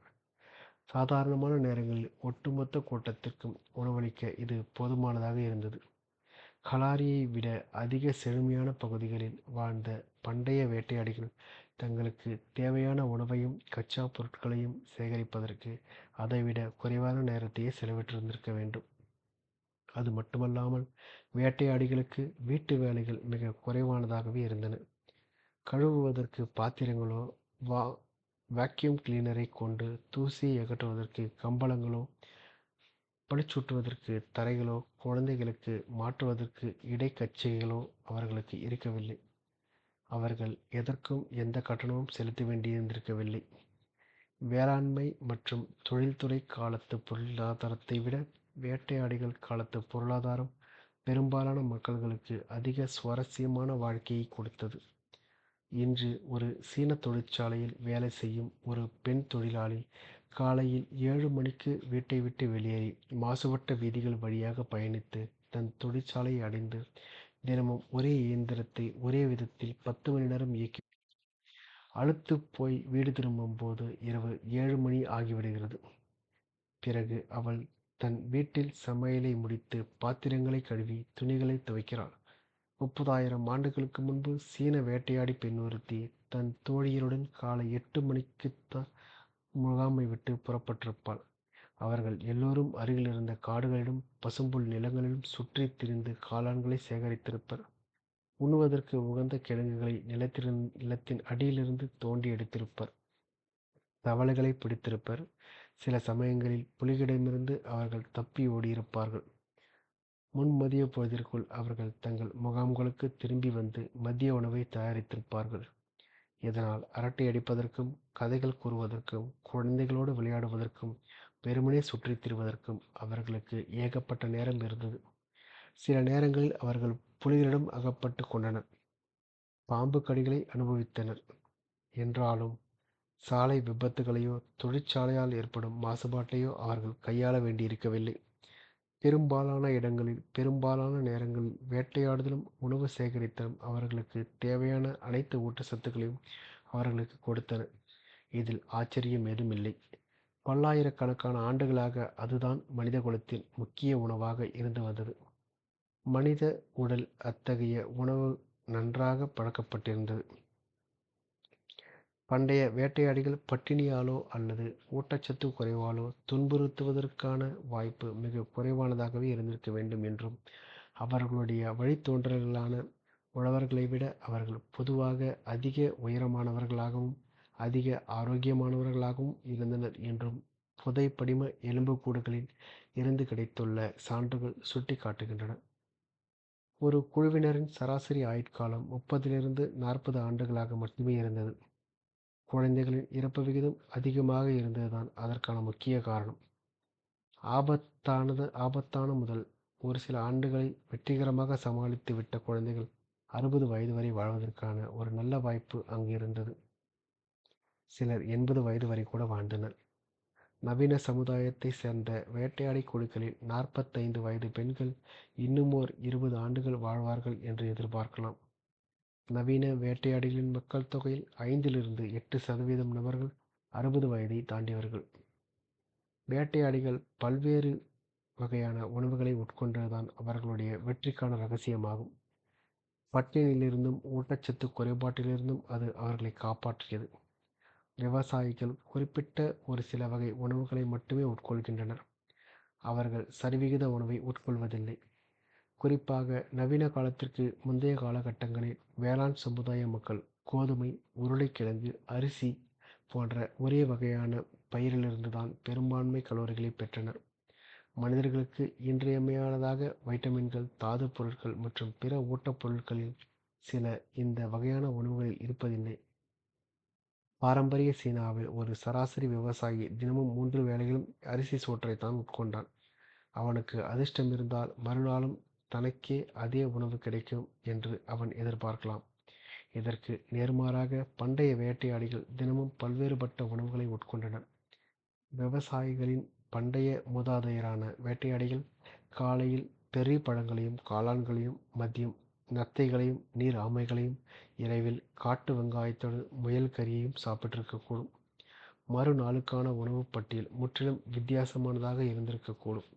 அவர்கள் இப்படி பல்வேறு வகையான உணவுகளை உட்கொண்டு அவர்களுக்கு தேவையான அனைத்து ஊட்டச்சத்துக்களையும் அவர்களுக்கு கொடுத்தது. மேலும் ஒரே ஒரு வகையான உணவை சாராமல் இருந்ததன் மூலமாக அந்த குறிப்பிட்ட உணவு கிடைக்காமல் போவதால் அவர்கள் இன்னலுக்கு ஆட்படுவதை அது தடுத்தது. வறட்சி, தீ, நிலநடுக்கம் போன்ற இயற்கை பேரழிவுகளால் வருடாந்திர பயிர்களான அரிசியும் உருளைக்கிழங்கும் அழிவுற்ற போது வேளாண் சமுதாய மக்கள் பஞ்சத்தால் துன்புற்றனர். வேட்டையாடி சமுதாயங்களும் இயற்கை பேரழிவுகளை எதிர்கொள்ள வேண்டியிருந்தது. அவர்களும் சில சமயங்களில் பசியால் துன்புற்றனர். ஆனால் அத்தகைய இடர்பாடுகளை அவர்களால் அதிக எளிதாக கையாள முடிந்தது. அவர்கள் தங்களுடைய முக்கிய உணவுகளில் சிறிதளவை இழக்க நேர்ந்தாலும் அவர்களால் மீண்டும் உணவை சேகரிக்கவும் பிற உயிரினங்களை வேட்டையாடவும் முடிந்தது. குறைவாக பாதிக்கப்பட்ட ஏதேனும் ஒரு பகுதிக்கு அவர்களால் இடம்பெயர முடிந்தது. பண்டைய வேட்டையாடிகள் தொற்று நோய்களால் குறைவாகவே பாதிக்கப்பட்டனர். வேளாண் சமுதாயத்தையும் தொழிற் சமுதாயத்தையும் தாக்கியுள்ள தொற்று நோய்களில் பெரும்பாலானவை பழக்கப்படுத்தப்பட்ட விலங்குகளிடமிருந்துதான் தோன்றின. வேளாண் புரட்சிக்கு பிறகுதான் அவை அவ்விலங்குகளிடமிருந்து மனிதர்களை தொற்றிக் கொண்டன. நாய்களை மட்டுமே பழக்கப்படுத்தி இருந்த பண்டைய வேட்டையாடிகளை அந்நோய்கள் தாக்கவில்லை. மேலும் வேளாண் மற்றும் தொழிற் சமுதாயங்களைச் சேர்ந்த பெரும்பாலான மக்கள் அதிக கூட்டமாக சுகாதாரமற்ற நிரந்தர குடியிருப்புகளில் வசித்தனர். நோய்கள் உருவாவதற்கு மிகவும் ஏதுவான இடங்கள் அவை. வேட்டையாடிகள் சிறு சிறு குழுக்களாக சுற்றித் திரிந்ததால் கொள்ளை நோய்களால் மக்கள் ஒரே நேரத்தில் கூட்டமாக இருப்பது நிகழவில்லை. வேளாண் புரட்சிக்கு முந்தைய காலத்தைச் சேர்ந்த வேட்டையாடி சமுதாயங்களில் உடலுக்கு உகந்த பலதரப்பட்ட வகையான உணவுகள், குறைவான வேலை நேரம், தொற்று நோய்கள் பரவலாக இல்லாமை ஆகியவை நடைமுறையில் இருந்ததால் அச்சமுதாயங்களை செழிப்பில் திளைத்த பூர்வீக சமுதாயங்கள் என்று நிபுணர்கள் வரையறுத்தனர். ஆனால் அதற்கு பண்டைய வேட்டையாடிகளின் வாழ்க்கை மிகவும் கச்சிதமானது என்று முடிவு கட்டிவிட முடியாது. வேளாண் மற்றும் தொழில் சமுதாயங்களில் வாழ்ந்தவர்களில் பெரும்பாலான மக்களை விட அவர்கள் அதிக சிறப்பான வாழ்க்கையை வாழ்ந்தனர் என்றாலும் அவர்களுடைய உலகம் கடுமையானதாக இருந்தது. பசி கொடுமைகளும் இன்னல்களும் அவர்களுக்கு புதிதல்ல. குழந்தை இறப்பு விகிதம் அன்று மிக அதிகமாக இருந்தது. இன்று சாதாரண விபத்தாக இருக்கின்ற ஒன்று பண்டைய வேட்டையாடிகளின் காலகட்டத்தில் அவர்களுக்கு மரண தண்டனையாக அமைந்திருக்கும். அவர்களின் பெரும்பாலானோர் குழுக்களாக சுற்றித் திரிந்து ஒருவருக்கொருவர் நெருக்கத்தை அனுபவித்திருக்கக்கூடும். என்றாலும் தங்கள் குழுவில் சக உறுப்பினர்களால் கடுமையாக நடத்தப்பட்ட அல்லது அவர்களுடைய கேலிக்கு ஆளாகிய உறுப்பினர்கள் பெரிதும் துன்புற்றிருந்திருக்கக்கூடும். நவீன வேட்டையாடிகள் எப்போதேனும் தங்கள் குழுவில் முதியவர்களையும் உடற்குறைபாடு கொண்டவர்களையும் கைவிட்டு விடுகின்றனர். சில சமயங்களில் அவர்களை கொல்லவும் செய்கின்றனர். யாரும் விரும்பாத பச்சிளம் குழந்தைகளையும் சிறு குழந்தைகளையும் வெட்டி கொல்லப்படக்கூடிய சாத்தியமும் இருக்கின்றது. மத ரீதியாக துண்டாடப்பட்டு மனிதர்கள் பலி கொடுக்கப்படுகின்ற நிகழ்வுகளும் நடக்கத்தான் செய்கின்றன. அஷே என்னும் பழங்குடி மக்கள் 1960கள் வரை பராகுவே நாட்டில் காடுகளில் வாழ்ந்த வேட்டையாடிகள் ஆவர். வேட்டையாடிகளின் இருண்ட பக்கத்தை அவர்கள் நமக்கு லேசாக வெளிச்சம் போட்டு காட்டுகின்றனர். ஒரு குழுவின் மதிப்பு வாய்ந்த உறுப்பினர் ஒருவர் இறந்தபோது அஷே மக்கள் ஒரு சிறுமியை கொன்று அவர்கள் இருவரையும் ஒன்றாக சேர்த்து புதைத்தனர். இது அவர்களுடைய மரபு வழக்கமாகும். அஷே மக்களை பேட்டி கண்ட மனிதவியலாளர்கள் பதிவு செய்த விஷயங்களில் ஒன்று இது. நடுத்தர வயது நபர் ஒருவர் நோய்வாய்ப்பட்டு தன் குழுவினரோடு சேர்ந்து பயணிக்க முடியாமல் போனபோது அவரை அவருடைய குழுவினர் ஒரு மரத்தின் கீழ் விட்டுவிட்டு சென்று விட்டனர். அம்மரத்தின் மீது அமர்ந்திருந்த பிணந்தினி கழுகுகள் ஒரு பெரிய விருந்தை எதிர்பார்த்து காத்திருந்தன. ஆனால் அந்நபர் விரைவில் நலமடைந்து சுறுசுறுப்பாக நடந்து சென்று மீண்டும் தன்னுடைய குழுவுடன் சேர்ந்து கொண்டார். பறவைகளின் எச்சங்கள் அவருடைய உடல் முழுவதையும் ஒரு போர்வை போல் போர்த்தியிருந்தன. எனவே அவருடைய குழுவினர் அவருக்கு எச்சான் என்று பட்டப்பெயர் சூட்டினர். ஒரு முதிய அஷே பெண்மணி தன்னுடைய குழுவின் சக உறுப்பினர்களுக்கு ஒரு சுமையாக ஆகும்பொழுது அக்குழுவை சேர்ந்த இளைஞர்களில் ஒருவன் அப்பெண்ணுக்கு தெரியாமல் அவருக்கு பின்னால் சென்று ஒரு கோடரியை கொண்டு அவளுடைய தலையின் மீது ஓங்கி தாக்கி அவரை கொன்று விடுவான். அஷே மனிதர் ஒருவர் தன் இளைஞனாக இருந்த நேரத்தில் காட்டில் கழித்த நாட்களை பற்றி கதைகளை ஆரம்பிக்க மனிதவியலாளர்களிடம் பகிர்ந்து கொண்டார். எங்கள் வழக்கப்படி நாங்கள் முதிய பெண்மணிகளை கொன்றேன். நான் என் அத்தைகளையும் சித்திகளையும் கொன்றேன். பெண்கள் என்னை கண்டு பயந்தனர். ஆனால் இப்போது இங்கே வெள்ளையர்களுடன் வாழுகின்ற நான் பலவீனமடைந்து விட்டேன். தலையில் முடியின்றி பிறந்த குழந்தைகள் வளர்ச்சி குன்றிய குழந்தைகளாக கருதப்பட்டு உடனடியாக கொல்லப்பட்டனர். தன் குழுவை சேர்ந்த ஆண்கள் இன்னொரு பெண் குழந்தை தங்கள் குழுவிற்குள் வருவதை விரும்பாததால் தன்னுடைய முதல் பெண் குழந்தை கொல்லப்பட்டதை ஒரு பெண் நினைவு கூர்ந்தாள். இன்னொரு சமயம் ஒருவன் ஒரு சிறுவனை கொன்றுவிட்டான். அவன் எரிச்சலோடும் கோபத்தோடும் இருந்த நேரத்தில் அச்சிறுவன் அழுது கொண்டிருந்ததால் அவன் அச்சிறுவனை கொன்றான். இன்னொரு குழந்தை பார்க்க வேடிக்கையானதாக தோன்றியதாலும் பிற குழந்தைகள் அவனை கண்டு சிரித்ததாலும் உயிருடன் புதைக்கப்பட்டான். ஆனால் அஷே மக்கள் நாம் அவ்வளவு விரைவாக தவறாக எடை போட்டுவிடக்கூடாது. அஷே பழங்குடி மக்களுடன் பல ஆண்டுகளை கழித்திருந்த மனிதவியலாளர்கள் இவ்வாறு தெரிவிக்கின்றனர். வளர்ந்தவர்களுக்கு இடையே மிக அரிதாகவே வன்முறை வெடித்தது. தங்களுடைய வாழ்க்கை துணையை மாற்றிக்கொள்வதற்கான சுதந்திரம் ஆண்களுக்கும் பெண்களுக்கும் இருந்தது. அவர்கள் எல்லா நேரங்களிலும் புன்னகைத்து கொண்டும் சிரித்து கொண்டும் இருந்தனர். தலைமைத்துவ அடுக்கதிகார அமைப்பு எதுவும் அவர்களிடம் இருக்கவில்லை. ஆதிக்கம் செலுத்த முயற்சித்த மக்களை அவர்கள் பொதுவாக உதாசீனப்படுத்தினர் அல்லது வெறுத்து ஒதுக்கினர். தங்களிடம் இருந்த மிக சில உடைமைகளை கூட அவர்கள் தாராளமாக மற்றவர்களுக்கு கொடுத்தனர். வெற்றி மற்றும் செல்வத்தின் மீது அவர்களுக்கு அளவுக்கு அதிகமான பற்று இருக்கவில்லை. நல்ல சமூக உறவுகளையும் உயர்தர நட்பு உறவுகளையுமே அவர்கள் தங்கள் வாழ்வில் பெரிதும் மதித்தனர். இன்றைய மக்கள் கருக்கலைப்பையும் கருணை கொலையையும் எப்படி பார்க்கின்றனரோ அதுபோலத்தான் குழந்தைகளையும் நோயாளிகளையும் முதியவர்களையும் தாங்கள் கொலை செய்வதை அஷே மக்கள் பார்க்கின்றனர். பாராகுவே நாட்டு விவசாயிகள் அஷே மக்களை ஈவு இரக்கமின்றி வேட்டையாடி கொன்றதையும் நாம் இங்கு கவனிக்க வேண்டும். அஷே மக்கள் அன்றாடம் தங்களுடைய எதிரிகளை ஜெயிக்க வேண்டியிருந்ததுதான் தங்கள் குழுவிற்கு ஒரு பலவீனமாகவோ அல்லது சுமையாகவோ ஆகக்கூடிய எவரொருவரை குறித்தும் அவர்கள் மிக கடுமையான மனப்போக்கை கடைபிடிப்பதை தவிர்க்க முடியாத ஒன்றாக ஆக்கியது. உண்மை என்னவென்றால், ஒவ்வொரு தனி மனித சமுதாயத்தையும் போலவே அக்ஷய சமுதாயமும் மிகவும் சிக்கலானதாக இருந்தது. ஒரு மேலோட்டமான பரிச்சயத்தின் அடிப்படையில் அவர்களை கொடூரமானவர்களாக சித்தரிப்பது அல்லது அவர்களை உயர்வானவாக எடைபோடுவது குறித்து நாம் எச்சரிக்கையாக இருக்க வேண்டும். அக்ஷய மக்கள் கொண்டாடப்பட வேண்டியவர்களும் அல்ல, கொடூரமானவர்களும் அல்ல. அவர்கள் மனிதர்கள். பண்டைய வேட்டையாடிகளும் கூட மனிதர்கள்தான். கதைக்கும் பேய்கள். பண்டைய வேட்டையாடிகளின் ஆன்மீக வாழ்க்கையையும் உள வாழ்க்கையையும் பற்றி நம்மால் என்ன கூற முடியும்? அளவிடத்தக்க மற்றும் பாரபட்சமற்ற காரணங்களைக் கொண்டு வேட்டையாடிகள் காலகட்டத்திய பொருளாதாரத்தின் அடிப்படை அம்சங்களை நம்மால் நம்பிக்கையோடு மீண்டும் உருவாக்க முடியும்.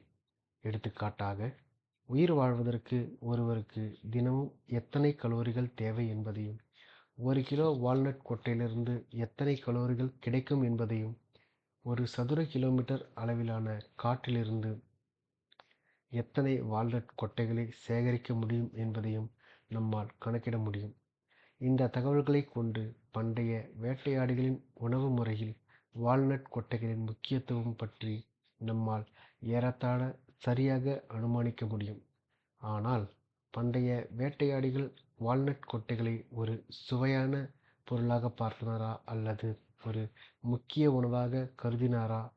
வால்நட் மரங்களில் பேய்கள் குடியிருந்ததாக அவர்கள் நம்பினார்களா? வால்நட் மர இலைகள் அழகாக இருந்ததாக அவர்கள் நினைத்தார்களா? ஒரு வேட்டையாடி இளைஞன் ஒரு வேட்டையாடி யுவதியை காதல் உணர்வை தூண்டக்கூடிய ஒரு இடத்திற்கு அழைத்து செல்ல விரும்பினால், ஒரு வால்நட் மரத்தின் நிழல் அவனுக்கு போதுமானதாக இருந்ததா? சிந்தனை, நம்பிக்கை, உணர்வு ஆகியவற்றை உள்ளடக்கிய ஓர் உலகத்தை புரிந்து கொள்வது மிகவும் கடினமானது. பண்டைய வேட்டையாடிகளுக்கு இடையே ஆன்மவாத நம்பிக்கைகள் பரவலாக இருந்ததென்று பெரும்பாலான அறிஞர்கள் ஒப்புக்கொள்கின்றனர். கிட்டத்தட்ட ஒவ்வொரு இடமும், ஒவ்வொரு விலங்கும், ஒவ்வொரு தாவரமும், ஒவ்வொரு இயற்கைப் பொருளும் அக விழிப்புணர்வையும் உணர்வுகளையும் கொண்டுள்ளன. அவற்றால் மனிதர்களோடு நேரடியாக தகவல்களை பரிமாறிக்கொள்ள முடியும் என்ற நம்பிக்கைதான் ஆன்மவாதமாகும். இவ்விதத்தில் மலையுச்சியின் மீது உள்ள ஒரு பெரிய பாறைக்கு விருப்பங்களும் தேவைகளும் இருக்கும் என்று ஆன்மவாதிகள் நம்பக்கூடும். மக்கள் செய்த ஏதோ ஒன்றை குறித்து அப்பாறை கோபம் கொள்ளக்கூடும். அவர்கள் செய்த வேறொரு காரியம் குறித்து அது மகிழ்ச்சி கொள்ளக்கூடும். அது மக்களை கடித்து கொள்ளக்கூடும் அல்லது அவர்களிடம் உதவி கேட்கக்கூடும்.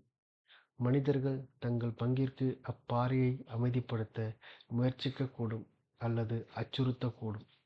ஆன்மவாதிகளைப் பொறுத்தவரை அந்த பாறை மட்டுமல்லாமல் மலையின் அடிவாரத்தில் இருக்கின்ற ஒரு கருவாலி மரமும், அதன் அருகே ஓடிக்கொண்டிருக்கின்ற நீரோடையும், காட்டில் பூத்து குலுங்கும் வசந்த மலர்களும், அவற்றை சுற்றி வளர்ந்து கொண்டிருக்கும் புதர்களும், அந்த இடத்திற்கு செல்வதற்கான பாதையும், அங்கு பசியாறும் வயல் எலிகளும், ஓநாய்களும், காகங்களும் கூட உயிருள்ளவைதான்.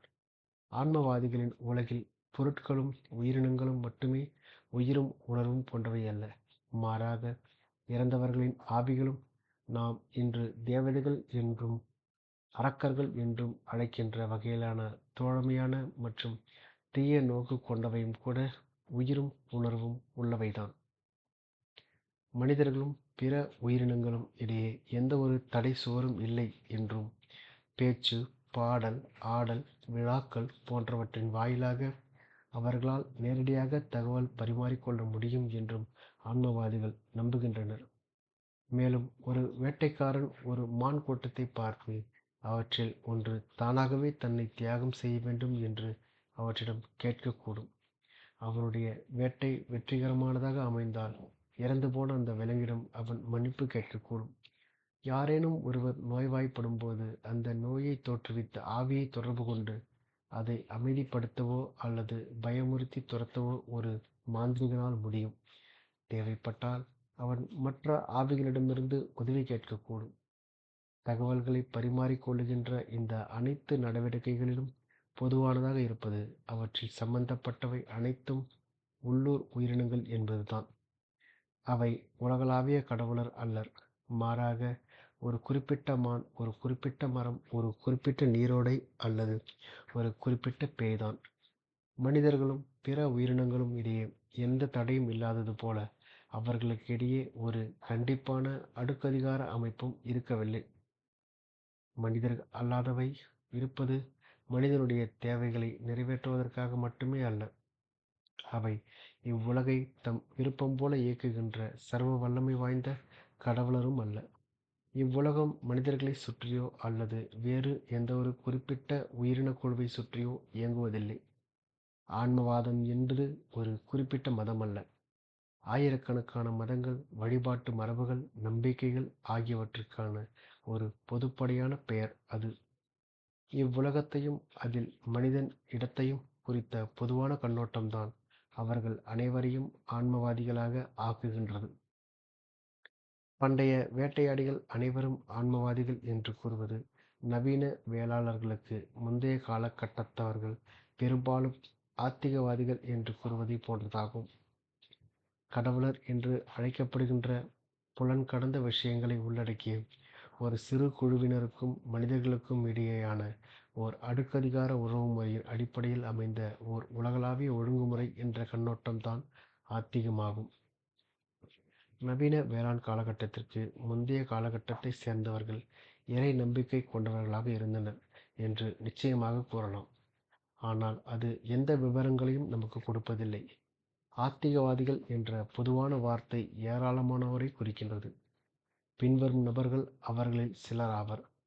18ஆம் நூற்றாண்டு போலந்து நாட்டைச் சேர்ந்த யூத குருமார்கள், 17ஆம் நூற்றாண்டு மாசூடஸ் நகரைச் சேர்ந்த மந்திரவாதிகளை எரித்துக் கொன்ற பியூரிட்டன் குழுவினர், 15ஆம் நூற்றாண்டு மெக்சிகோவைச் சேர்ந்த ஆக்டக்ஸ் இன மதகுருக்கள், 12ஆம் நூற்றாண்டு ஈரானைச் சேர்ந்த சூஃபி ஞானிகள், 10ஆம் நூற்றாண்டைச் சேர்ந்த வைக்கிங் வீரர்கள், 2ஆம் நூற்றாண்டு ரோமானிய படையினர் மற்றும் 1ஆம் நூற்றாண்டு சீன அதிகாரிகள். இவர்கள் ஒவ்வொருவருமே அடுத்தவர்களுடைய நம்பிக்கைகளும் வழக்கங்களும் அபத்தமானவை என்று தங்களுடைய கடவுளுக்கு எதிரானவை என்றும் கருதினர். ஆத்திக வேட்டையாடிகள் குழுக்களின் நம்பிக்கைகள் மற்றும் வழக்கங்கள் குழுவுக்கு குழு மிக பெரிய அளவில் வேறுபட்டிருந்தன. அவர்களுடைய மத ரீதியான அனுபவம் கொந்தளிப்பானதாகவும் சர்ச்சைகளும் சீரமைப்புகளும் புரட்சிகளும் நிரம்பியதாகவும் இருந்திருக்கக்கூடும். ஆனால் எச்சரிக்கையாக இத்தகைய பொத்தம்பொதுவான முடிவுக்கு மட்டுமே நம்மால் வர முடியும். பண்டைய ஆன்மீகத்தை பற்றிய குறிப்பான அம்சங்களை விவரிக்க முயற்சிப்பது அனுமானத்தின் அடிப்படையிலேயே பெருமளவு அமைந்திருக்கும். ஏனெனில் அவற்றை உறுதிப்படுத்துவதற்கு நம்மிடம் எந்த சான்றும் இல்லை. ஒரு சில கலைப்பொருட்கள், குகை ஓவியங்கள் போன்ற நம் வசம் இருக்கின்ற மிக குறைவான சான்றுகள் எண்ணற்ற விதங்களில் அர்த்தப்படுத்தப்படக்கூடியவையாக உள்ளன. வேட்டையாடிகள் எத்தகைய உணர்வுகளை கொண்டிருந்தனர் என்பது தங்களுக்கு தெரியும் என்று கூறுகின்ற அறிஞர்களின் கோட்பாடுகள் கற்கால மதங்களைப் பற்றிய விஷயங்களை விட அக்கோட்பாடுகளை முன்மொழிந்த நபர்களின் பாரபட்சமான போக்கைப் பற்றியே அதிகமாக எடுத்துரைக்கின்றன. ஒரு சில கல்லறை கற்கள், குகை ஓவியங்கள், சின்னஞ்சிறிய சிலைகள் போன்ற கடுகளவு சான்றுகளைக் கொண்டு மலையளவு பெரியதொரு கோட்பாட்டை உருவாக்குவதற்கு பதிலாக பண்டைய வேட்டையாடிகளின் மதங்களைப் பற்றி நமக்கு எந்த தெளிவான யோசனையும் இல்லை என்பதை வெளிப்படையாக ஒப்புக்கொண்டு விடுவதுதான் சரியான செயலாக இருக்கும். அவர்கள் ஆத்திகவாதிகள் என்று நாம் அனுமானிக்கின்றோம். ஆனால் அத்தகவல் போதுமானது அல்ல. அவர்கள் எந்த ஆவிகளை நோக்கி பிரார்த்தனை செய்தனர், எந்த பண்டிகைகளை கொண்டாடினர், எந்த விஷயங்களை தீண்டத்தகாதவையாக கருதினர் என்று எதுவுமே நமக்கு தெரியாது. மிக முக்கியமாக அவர்கள் என்னென்ன கதைகளை கூறினர் என்பது நமக்கு தெரியாது. மனிதகுல வரலாற்றைப் பற்றிய நம்முடைய புரிதலில் உள்ள மிகப்பெரிய ஓட்டைகளில் இதுவும் ஒன்று. வேட்டையாடிகளின் சமூக அரசியல் உலகம் நமக்கு தெரியாத இன்னொரு விஷயமாகும். மேலே விளக்கப்பட்டுள்ளதைப் போல தனிநபர் சொத்து, தனி குடும்பங்கள், ஒருவனுக்கு ஒருத்தி என்ற உறவுமுறை போன்றவை வேட்டையாடி சமுதாயத்தில் வழக்கத்தில் இருந்தனவா என்பது போன்ற அடிப்படை விஷயங்கள் குறித்து கூட அறிஞர்கள் முரண்பட்டு நிற்கின்றனர். வெவ்வேறு வேட்டையாடி குழுக்கள் வெவ்வேறு கட்டமைப்புகளை கொண்டிருந்திருக்கக்கூடும். சில குழுக்கள் மிக மோசமான சிம்பன்சி கூட்டத்தைப் போல அடுக்கதிகார அமைப்பை கொண்டவையாகவும் பதற்றமானவையாகவும் வன்முறையானவையாகவும் இருந்திருக்கலாம். மற்ற குழுக்கள் போனோபோக்கல் கூட்டத்தைப் போல ஆசுவாசமானவையாகவும் அமைதியாகவும் மிகுந்த காம உணர்வு கொண்டவையாகவும் இருந்திருக்கக்கூடும்.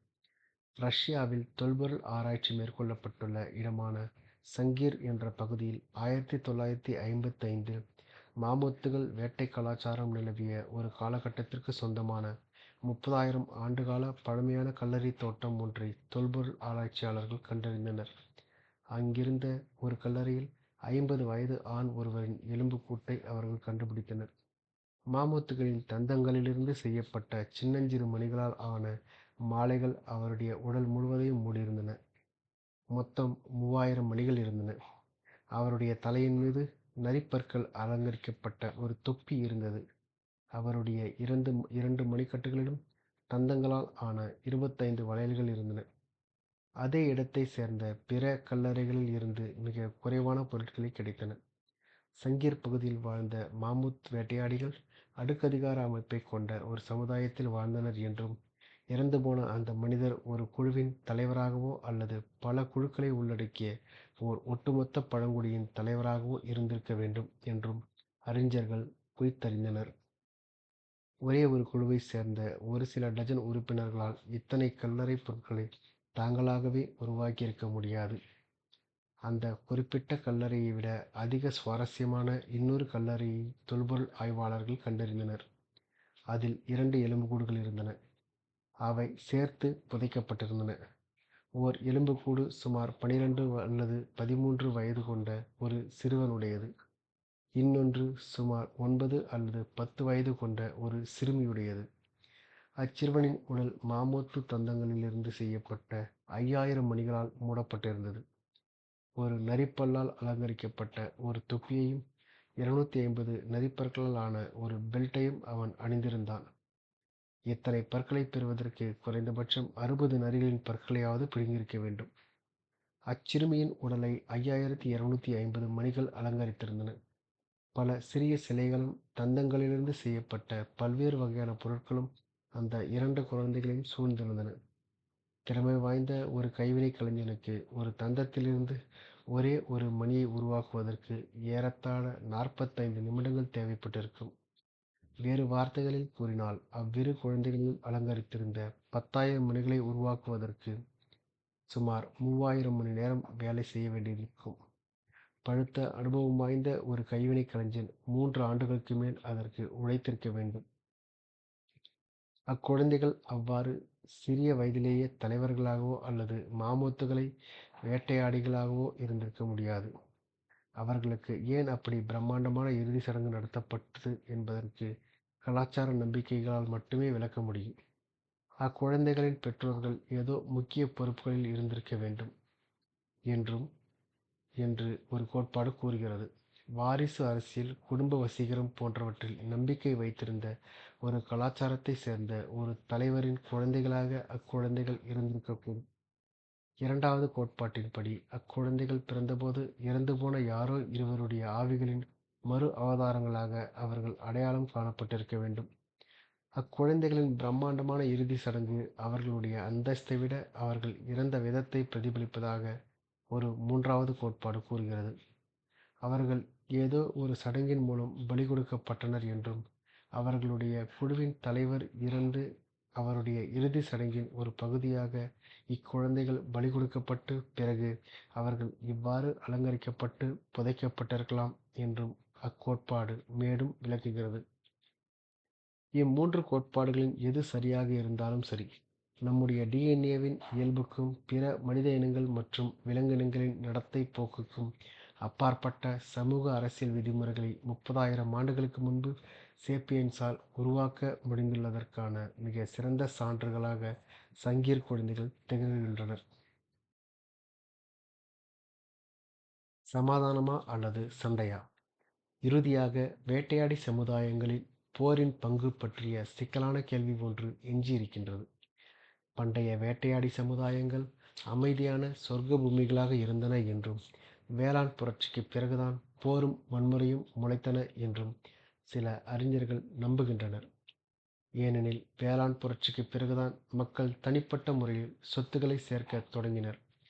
இந்த அறிஞர்களின் கருத்துக்கு நேர்மாறாக பண்டைய வேட்டையாடிகள் மிகவும் கொடூரமானவர்களாகவும் வன்முறை மிக்கவர்களாகவும் இருந்ததாக வேறு சில அறிஞர்கள் கூறுகின்றனர். இவ்விரு அபிப்பிராயங்களுமே காற்றில் கட்டப்பட்டுள்ள கற்பனை கோட்டைகள்தான். தொல்பொருள் ஆய்விலிருந்து கிடைத்துள்ள மிக குறைவான சான்றுகளும், இன்றைய வேட்டையாடுகளை நெருக்கமாக கண்காணித்து அவர்களிடமிருந்து மனிதவியலாளர்கள் தெரிந்து கொண்டுள்ள விஷயங்களும் தான் அந்த கற்பனை கோட்டைகளை நிலத்தோடு இணைக்கின்ற கயிறுகளாக இருக்கின்றன. ஆனால் அக்கயிறுகள் மிக மெல்லிய இழைகளை கொண்டவையாக இருக்கின்றன என்பதுதான் சிக்கல். மனிதவியல் சான்றுகள் சுவாரஸ்யமானவையாக இருந்தாலும் மிகவும் பிரச்சனைக்குரியவையாக இருக்கின்றன. ஆர்க்டிக், கலாரி போன்ற மிகவும் தனித்திருக்கின்ற மிக கடுமையான சூழல் நிலவுகின்ற பகுதிகளில்தான் இன்றைய வேட்டையாடிகள் முக்கியமாக வாழ்கின்றனர். அவை குறைவான மக்கள் தொகை செறிவை கொண்ட பகுதிகளாகும். மற்றவர்களுடன் சண்டையிடுவதற்கான வாய்ப்புகள் அங்கு மிகவும் குறைவாகவே இருக்கின்றன. மேலும் சமீபகால தலைமுறைகளில் வேட்டையாடிகள் நவீன நாடுகளின் அதிகாரத்திற்கு உட்பட்டவர்களாக ஆகி வருவது அதிகரித்து கொண்டே இருக்கிறது. இது பெரிய அளவிலான சச்சரவுகளை தடுக்கிறது. மிக பெரிய மற்றும் அடர்த்தியான மக்கள் தொகையை கொண்ட சுதந்திரமான வேட்டையாடிகளை கண்காணிப்பதற்கான வாய்ப்பு 2 இடங்களில் மட்டுமே ஐரோப்பிய அறிஞர்களுக்கு கிடைத்தது. ஒன்று 19ஆம் நூற்றாண்டில் வட அமெரிக்க கண்டத்தின் வடமேற்கு பகுதி, இன்னொன்று 19ஆம் நூற்றாண்டின் போதும் 20ஆம் நூற்றாண்டின் துவக்கத்தில் வட ஆஸ்திரேலியா. அமெரிக்க பழங்குடியினர் மற்றும் ஆஸ்திரேலிய பழங்குடியினரின் கலாச்சாரங்கள் அடிக்கடி ஆயுத சச்சரவுகளை எதிர்கொண்டுள்ளன. ஆனால் இது காலம் காலமாக நீடித்து வந்துள்ள ஒரு சூழ்நிலையை குறிக்கிறதா அல்லது ஐரோப்பிய ஏகாதிபத்தியத்தின் தாக்கத்தை குறிக்கிறதா என்பது விவாதத்திற்கு உரியதுதான். தொல்பொருள் கண்டுபிடிப்புகள் போதிய அளவு இல்லை என்பதோடு அவை தெளிவற்றும் இருக்கின்றன. பல நூறு ஆயிரம் ஆண்டுகளுக்கு முன்பு நடைபெற்ற போர்கள் பற்றிய துப்பு கொடுக்கக்கூடிய எந்த விஷயங்கள் எஞ்சியிருக்கக்கூடும்? கோட்டைகள், சுவர்கள், பீரங்கி குண்டுகள், வாள்கள், கேடயங்கள் போன்ற எதுவும் இல்லாத ஒரு காலகட்டம் அது. ஒரு பண்டைய ஈட்டி முனை வேண்டுமானால் போரில் பயன்படுத்தியிருக்கக்கூடும். ஆனால் வேட்டையாடுவதற்கும் அவர்கள் அதை பயன்படுத்தியிருக்கலாம். புதை படிம மனித எலும்புகளிலிருந்து புரிந்து கொள்வதும் கடினமானதாகவே இருக்கிறது. ஒரு எலும்பு முறிவு ஒரு போர்க்காயத்தையும் சுட்டி காட்டிக்கூடும் அல்லது ஒரு விபத்தையும் குறிக்கக்கூடும். அதே நேரம் ஒரு பண்டைய எலும்புக்கூட்டில் முறிவுகளோ அல்லது வெட்டுக்காயங்களோ இல்லாமல் இருப்பது அந்த எலும்புக்கூட்டுக்கு சொந்தமானவர் ஒரு வன்முறையான மரணம் எய்தவில்லை என்பதற்கான உறுதியான சான்றும் அல்ல. எலும்புகள் மீது அடையாளத்தையும் ஏற்படுத்தாத ஆனால் மென்மையான திசுக்கள் மட்டும் தாக்குகின்ற விஷயங்களாலும் கூட மரணம் நிகழ்ந்திருக்கக்கூடும். மிக முக்கியமாக தொழில் புரட்சி ஏற்படுவதற்கு முந்தைய காலகட்டத்தில் நடைபெற்ற போர்களில் இறந்தவர்களில் 90% அதிகமானோர் ஆயுதங்களை விட பட்டினியாலும் குளிராலும் நோயாலும் தான் இறந்தனர். 30,000 ஆண்டுகளுக்கு முன்பு ஒரு பழங்குடி இனத்தினர் தங்களுடைய அண்டை பழங்குடி இனத்தினரை போரில் தோற்கடித்து உணவு மிக செழிப்பாக இருந்த ஒரு பகுதியிலிருந்து அவர்களை விரட்டிவிட்டதாக கற்பனை செய்து கொள்ளுங்கள். வெற்றி தோல்வியை தீர்மானிக்க கடைசி சண்டையில் தோற்கடிக்கப்பட்ட பழங்குடி இனத்தின் 10 உறுப்பினர்கள் கொல்லப்பட்டதாகவும், அதற்கடுத்த ஆண்டில் அதே இனத்தைச் சேர்ந்த இன்னொரு 100 நபர்கள் பட்டினியாலும் குளிராலும் நோயாலும் இறந்துவிட்டதாகவும் வைத்துக் கொள்வோம். அந்த 110 எலும்புக்கூடுகளையும் கண்டுபிடிக்கின்ற தொல்பொருள் ஆய்வாளர்கள் ஏதோ இயற்கை பேரிடிவுக்கு அவர்கள் பலியானதாக மிக எளிதாக முடிவு கட்டிவிடக்கூடும்.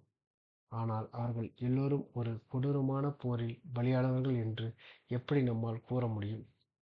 இந்த எச்சரிக்கை அறிவிப்புடன் நாம் மீண்டும் தொல்பொருள் கண்டுபிடிப்புகளுக்கு திரும்பலாம்.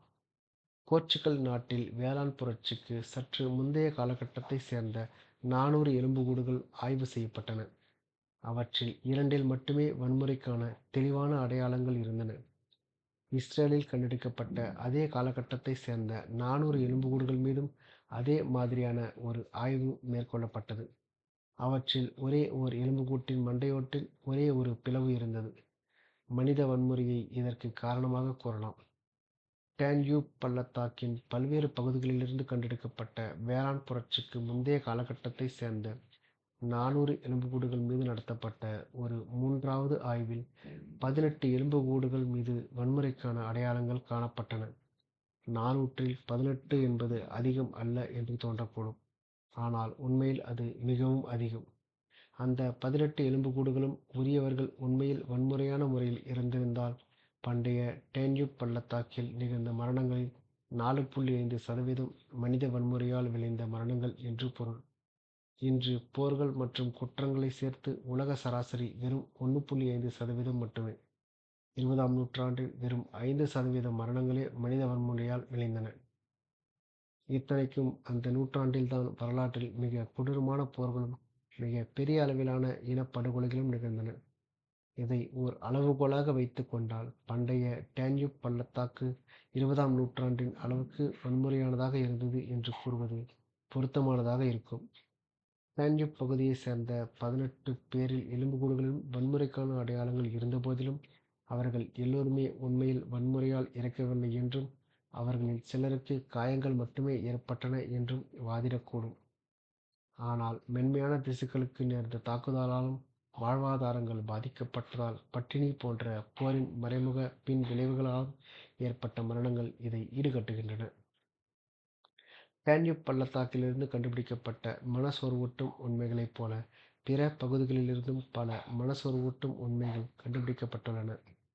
சூடான் நாட்டிலுள்ள ஜபல் சபாஹா எனும் தொல்பொருள் ஆய்வுப் பகுதியில் 12ஆம் ஆண்டுகால பழமை வாய்ந்த ஒரு கல்லறை தோட்டம் கண்டுபிடிக்கப்பட்டுள்ளது. அதில் 59 எலும்புக்கூடுகள் இருந்தன. அவற்றில் 24 எலும்புக்கூடுகளில் அம்பு முனைகளும் ஈட்டி முனைகளும் ஆழமாக ஊடுருவியிருந்தன. அதாவது 40% எலும்புக்கூடுகள் வன்முறையை வெளிப்படுத்தின. ஒரு பெண்ணின் எலும்புக்கூட்டில் 12 காயங்கள் தென்பட்டன. ஜெர்மனியில் உள்ள பவேரியா மாநிலத்தில் அமைந்துள்ள ஆஃப்னெட் குகையில் 38 வேட்டையாடிகளின் எலும்புக்கூடுகளை தொல்பொருள் ஆய்வாளர்கள் கண்டுபிடித்தனர். அவர்களில் பெரும்பாலானோர் பெண்கள் மற்றும் குழந்தைகள் ஆவர். அவர்கள் 2 பிணைக்குழிகளுக்குள் எறியப்பட்டிருந்தனர். கைக்குழந்தைகள் மற்றும் சிறு குழந்தைகளின் எலும்புக்கூடுகள் உட்பட அவற்றில் பாதி எலும்புக்கூடுகள் உருட்டுக்கட்டைகள், கத்திகள் போன்ற மனித ஆயுதங்களால் தாக்கப்பட்டிருப்பதற்கான தெளிவான அடையாளங்களைக் கொண்டிருந்தன. வளர்ந்த ஆண்களுக்கு சொந்தமான ஒரு சில எலும்புக்கூடுகளில் கொடூரமான வன்முறை தாக்குதலின் அடையாளங்கள் இருந்தன. மொத்தத்தில் ஒட்டுமொத்த வேட்டையாடி குழு ஒன்று ஆஃப்னெட்டில் படுகொலை செய்யப்பட்டிருந்தது. பண்டைய வேட்டையாடிகளின் உலகத்தை எது சிறப்பானதாக பிரதிபலிக்கிறது? இஸ்ரேலிலும் போர்ச்சுகலிலும் கண்டெடுக்கப்பட்ட அமைதியான எலும்புக்கூடுகளா, அல்லது ஜபல் சபாஹா மற்றும் ஆஃப்னெட்டின் கசப்பு கூட்டங்களா? இரண்டுமே அல்ல. வேட்டையாடிகள் பல்வேறு மதங்களையும் சமூக கட்டமைப்புகளையும் கொண்டிருந்ததைப் போல பல்வேறு அளவிலான வன்முறைகளையும் அவர்கள் வெளிப்படுத்தினர். சில பகுதிகளிலும் சில காலகட்டங்களிலும் அமைதியை அனுபவித்துக் கொண்டிருந்த போது, மற்றவை முரட்டுத்தனமான சண்டைகளால் சின்னாபின்னமாகிக் கொண்டிருந்தன. மௌனத்திரை. பண்டைய வேட்டையாடிகளின் வாழ்க்கை பற்றிய ஒட்டுமொத்த படத்தையும் மீண்டும் உருவாக்குவது கடினம் என்பது ஒருபுறம் இருக்க, அதில் இடம்பெற்றிருந்த குறிப்பிட்ட நிகழ்வுகள் மீட்டெடுக்கப்பட முடியாதவையாக இருக்கின்றன. நியாண்டர்தால் மனிதர்கள் குடியிருந்த ஒரு பள்ளத்தாக்கிற்குள் ஒரு சேப்பியன்ஸ் குழு நுழைந்தபோது, அதை தொடர்ந்து வந்த ஆண்டுகளில் ஒரு பெரிய வரலாற்று நாடகம் அரங்கேறியிருக்கும். துரதிர்ஷ்டவசமாக அவர்களுக்கு இடையே நடைபெற்ற சண்டைகளில் ஒரு சில புதைய படிம எலும்புகளையும் ஒரு சில கற்கருவிகளையும் தவிர வேறு எதுவும் தப்பிப் பிழைத்திருக்க வாய்ப்பே இருந்திருக்காது. அந்த எஞ்சிய பொருட்களிலிருந்து மனித உடற்கூறு, மனித தொழில்நுட்பம், மனித உணவுப் பழக்கங்கள், மனித சமூக கட்டமைப்பு ஆகியவற்றைப் பற்றிய தகவல்களை நம்மால் பெற முடியக்கூடும். ஆனால் அண்டை சேப்பியன்ஸ் குழுக்களுக்கிடையேயான அரசியல் கூட்டமைப்பைப் பற்றியும், அந்த அரசியல் கூட்டை ஆசீர்வதித்து வந்த இறந்து போனவர்களுடைய ஆவிகளைப் பற்றியும், அந்த ஆவிகளின் ஆசீர்வாதத்தைப் பெறுவதற்கு உள்ளூர் மாந்திரீகனுக்கு இரகசியமாகக் கொடுக்கப்பட்ட தந்தங்களிலிருந்து செய்யப்பட்ட மணிகளைப் பற்றியும் எந்த தகவலையும் அவை வெளிப்படுத்தவில்லை. இந்த மௌனத்திரை 100,000கணக்கான ஆண்டுகளான வரலாற்றை மூடி மறைக்கின்றது. அந்த நீண்ட காலகட்டங்கள் ஏராளமான போர்களையும் புரட்சிகளையும், பரவசமூட்டிய மத இயக்கங்களையும், ஆழமான தத்துவ கோட்பாடுகளையும், ஒப்புயர்வற்ற கலைப் படைப்புகளையும் பார்த்திருக்கக்கூடும். வேட்டையாடிகளில் லக்சம்பர்க் நாட்டின் பாதி அளவு கொண்ட பேரரசுகளை ஆண்ட வீரமிக்க நெப்போலியன்கள் இருந்திருக்கக்கூடும். சிம்பொனி இசைக்குழு ஏதும் இல்லாத, ஆனால் தங்களுடைய மூங்கில் புல்லாங்குழல்களின் ஒலியால் மக்களிடம் ஆனந்த கண்ணீரை வரவழைத்த திறமை வாய்ந்த பீத்தோவன்கள் இருந்திருக்கக்கூடும். உலகளாவிய படைப்புக் கடவுள் ஒருவரைப் பற்றி பேசாமல் உள்ளூர் கருவாலி மரம் ஒன்றின் பேச்சை வெளிப்படுத்திய வசீகரமான மத குருமார்கள் இருந்திருக்கக்கூடும். ஆனால் இவையெல்லாம் வெறும் யூகங்கள்தான். மௌனத்திரை மிகவும் கடினமானதாக இருப்பதால் இப்படிப்பட்ட விஷயங்கள் எல்லாம் நிகழ்ந்திருக்கும் என்று நம்மால் உறுதியாக கூற முடியவில்லை. அப்படி இருக்கையில் அவற்றை விரிவாக விவரிப்பதைப் பற்றியே நம்மால் எப்படி நினைத்து பார்க்க முடியும்? எந்த கேள்விகளுக்கு தங்களால் விடையளிக்க முடியும் என்று அறிஞர்கள் நினைக்கின்றனரோ அந்த கேள்விகளை மட்டுமே அவர்கள் கேட்கின்றனர். புதிய ஆராய்ச்சி கருவிகளை நாம் கண்டுபிடித்தாலொழிய பண்டைய வேட்டையாடிகள் எதை நம்பினர் அல்லது அவர்கள் எந்த மாதிரியான அரசியல் நாடகங்களை அரங்கேற்றினர் என்பது நமக்கு ஒருபோதும் தெரிய வராது. ஆனாலும் விடைகள் இல்லாத கேள்விகளை கேட்க வேண்டியது இன்றியமையாதது. நாம் அக்கேள்விகளை கேட்காவிட்டால் 60,000 முதல் 70,000 ஆண்டுகால மனித வரலாற்றை தூக்கி எறிய நாம் முற்படக்கூடும். அந்த காலகட்டத்தைச் சேர்ந்த மக்கள் குறிப்பிடத்தக்க எதையும் செய்யவில்லை என்று சாக்குப்போக்கை நாம் அதற்கு கூறக்கூடும். ஆனால் அவர்கள் ஏராளமான முக்கியமான விஷயங்களை செய்தனர் என்பதுதான் உண்மை. குறிப்பாக நம்மில் பெரும்பாலானோர் உணர்ந்துள்ளதை விட அதிகமாக அவர்கள் நம்மை சூழ்ந்துள்ள உலகை செதுக்கி வடிவமைத்துள்ளனர். சைபீரிய துந்தாரா பகுதி, மத்திய ஆஸ்திரேலியாவின் பாலைவனங்கள், அமேசான் மழைக்காடுகள் ஆகியவற்றில் நடைபயணம் மேற்கொள்ளும் மக்கள் மனித வாசனை பட்டிராத மாசற்ற நிலப்பகுதிக்குள் தங்கள் நுழைந்துள்ளதாக நம்புகின்றனர். ஆனால் அது ஒரு மாயை. நமக்கு முன்பாக வேட்டையாடிகள் அங்கிருந்தனர்.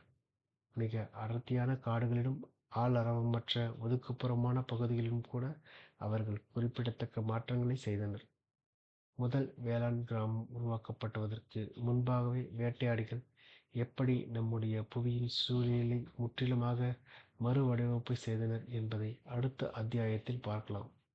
நாடோடிகளாக திரிந்து கொண்டிருந்த கதை சொல்லிகளான சேப்பியன்ஸ் குழுக்கள்தான் விலங்கு உலகத்தின் படைப்புகளிலேயே மிகவும் முக்கியமான, அதே சமயம் மிகவும் அழிவுபூர்வமான சக்தியாகும்.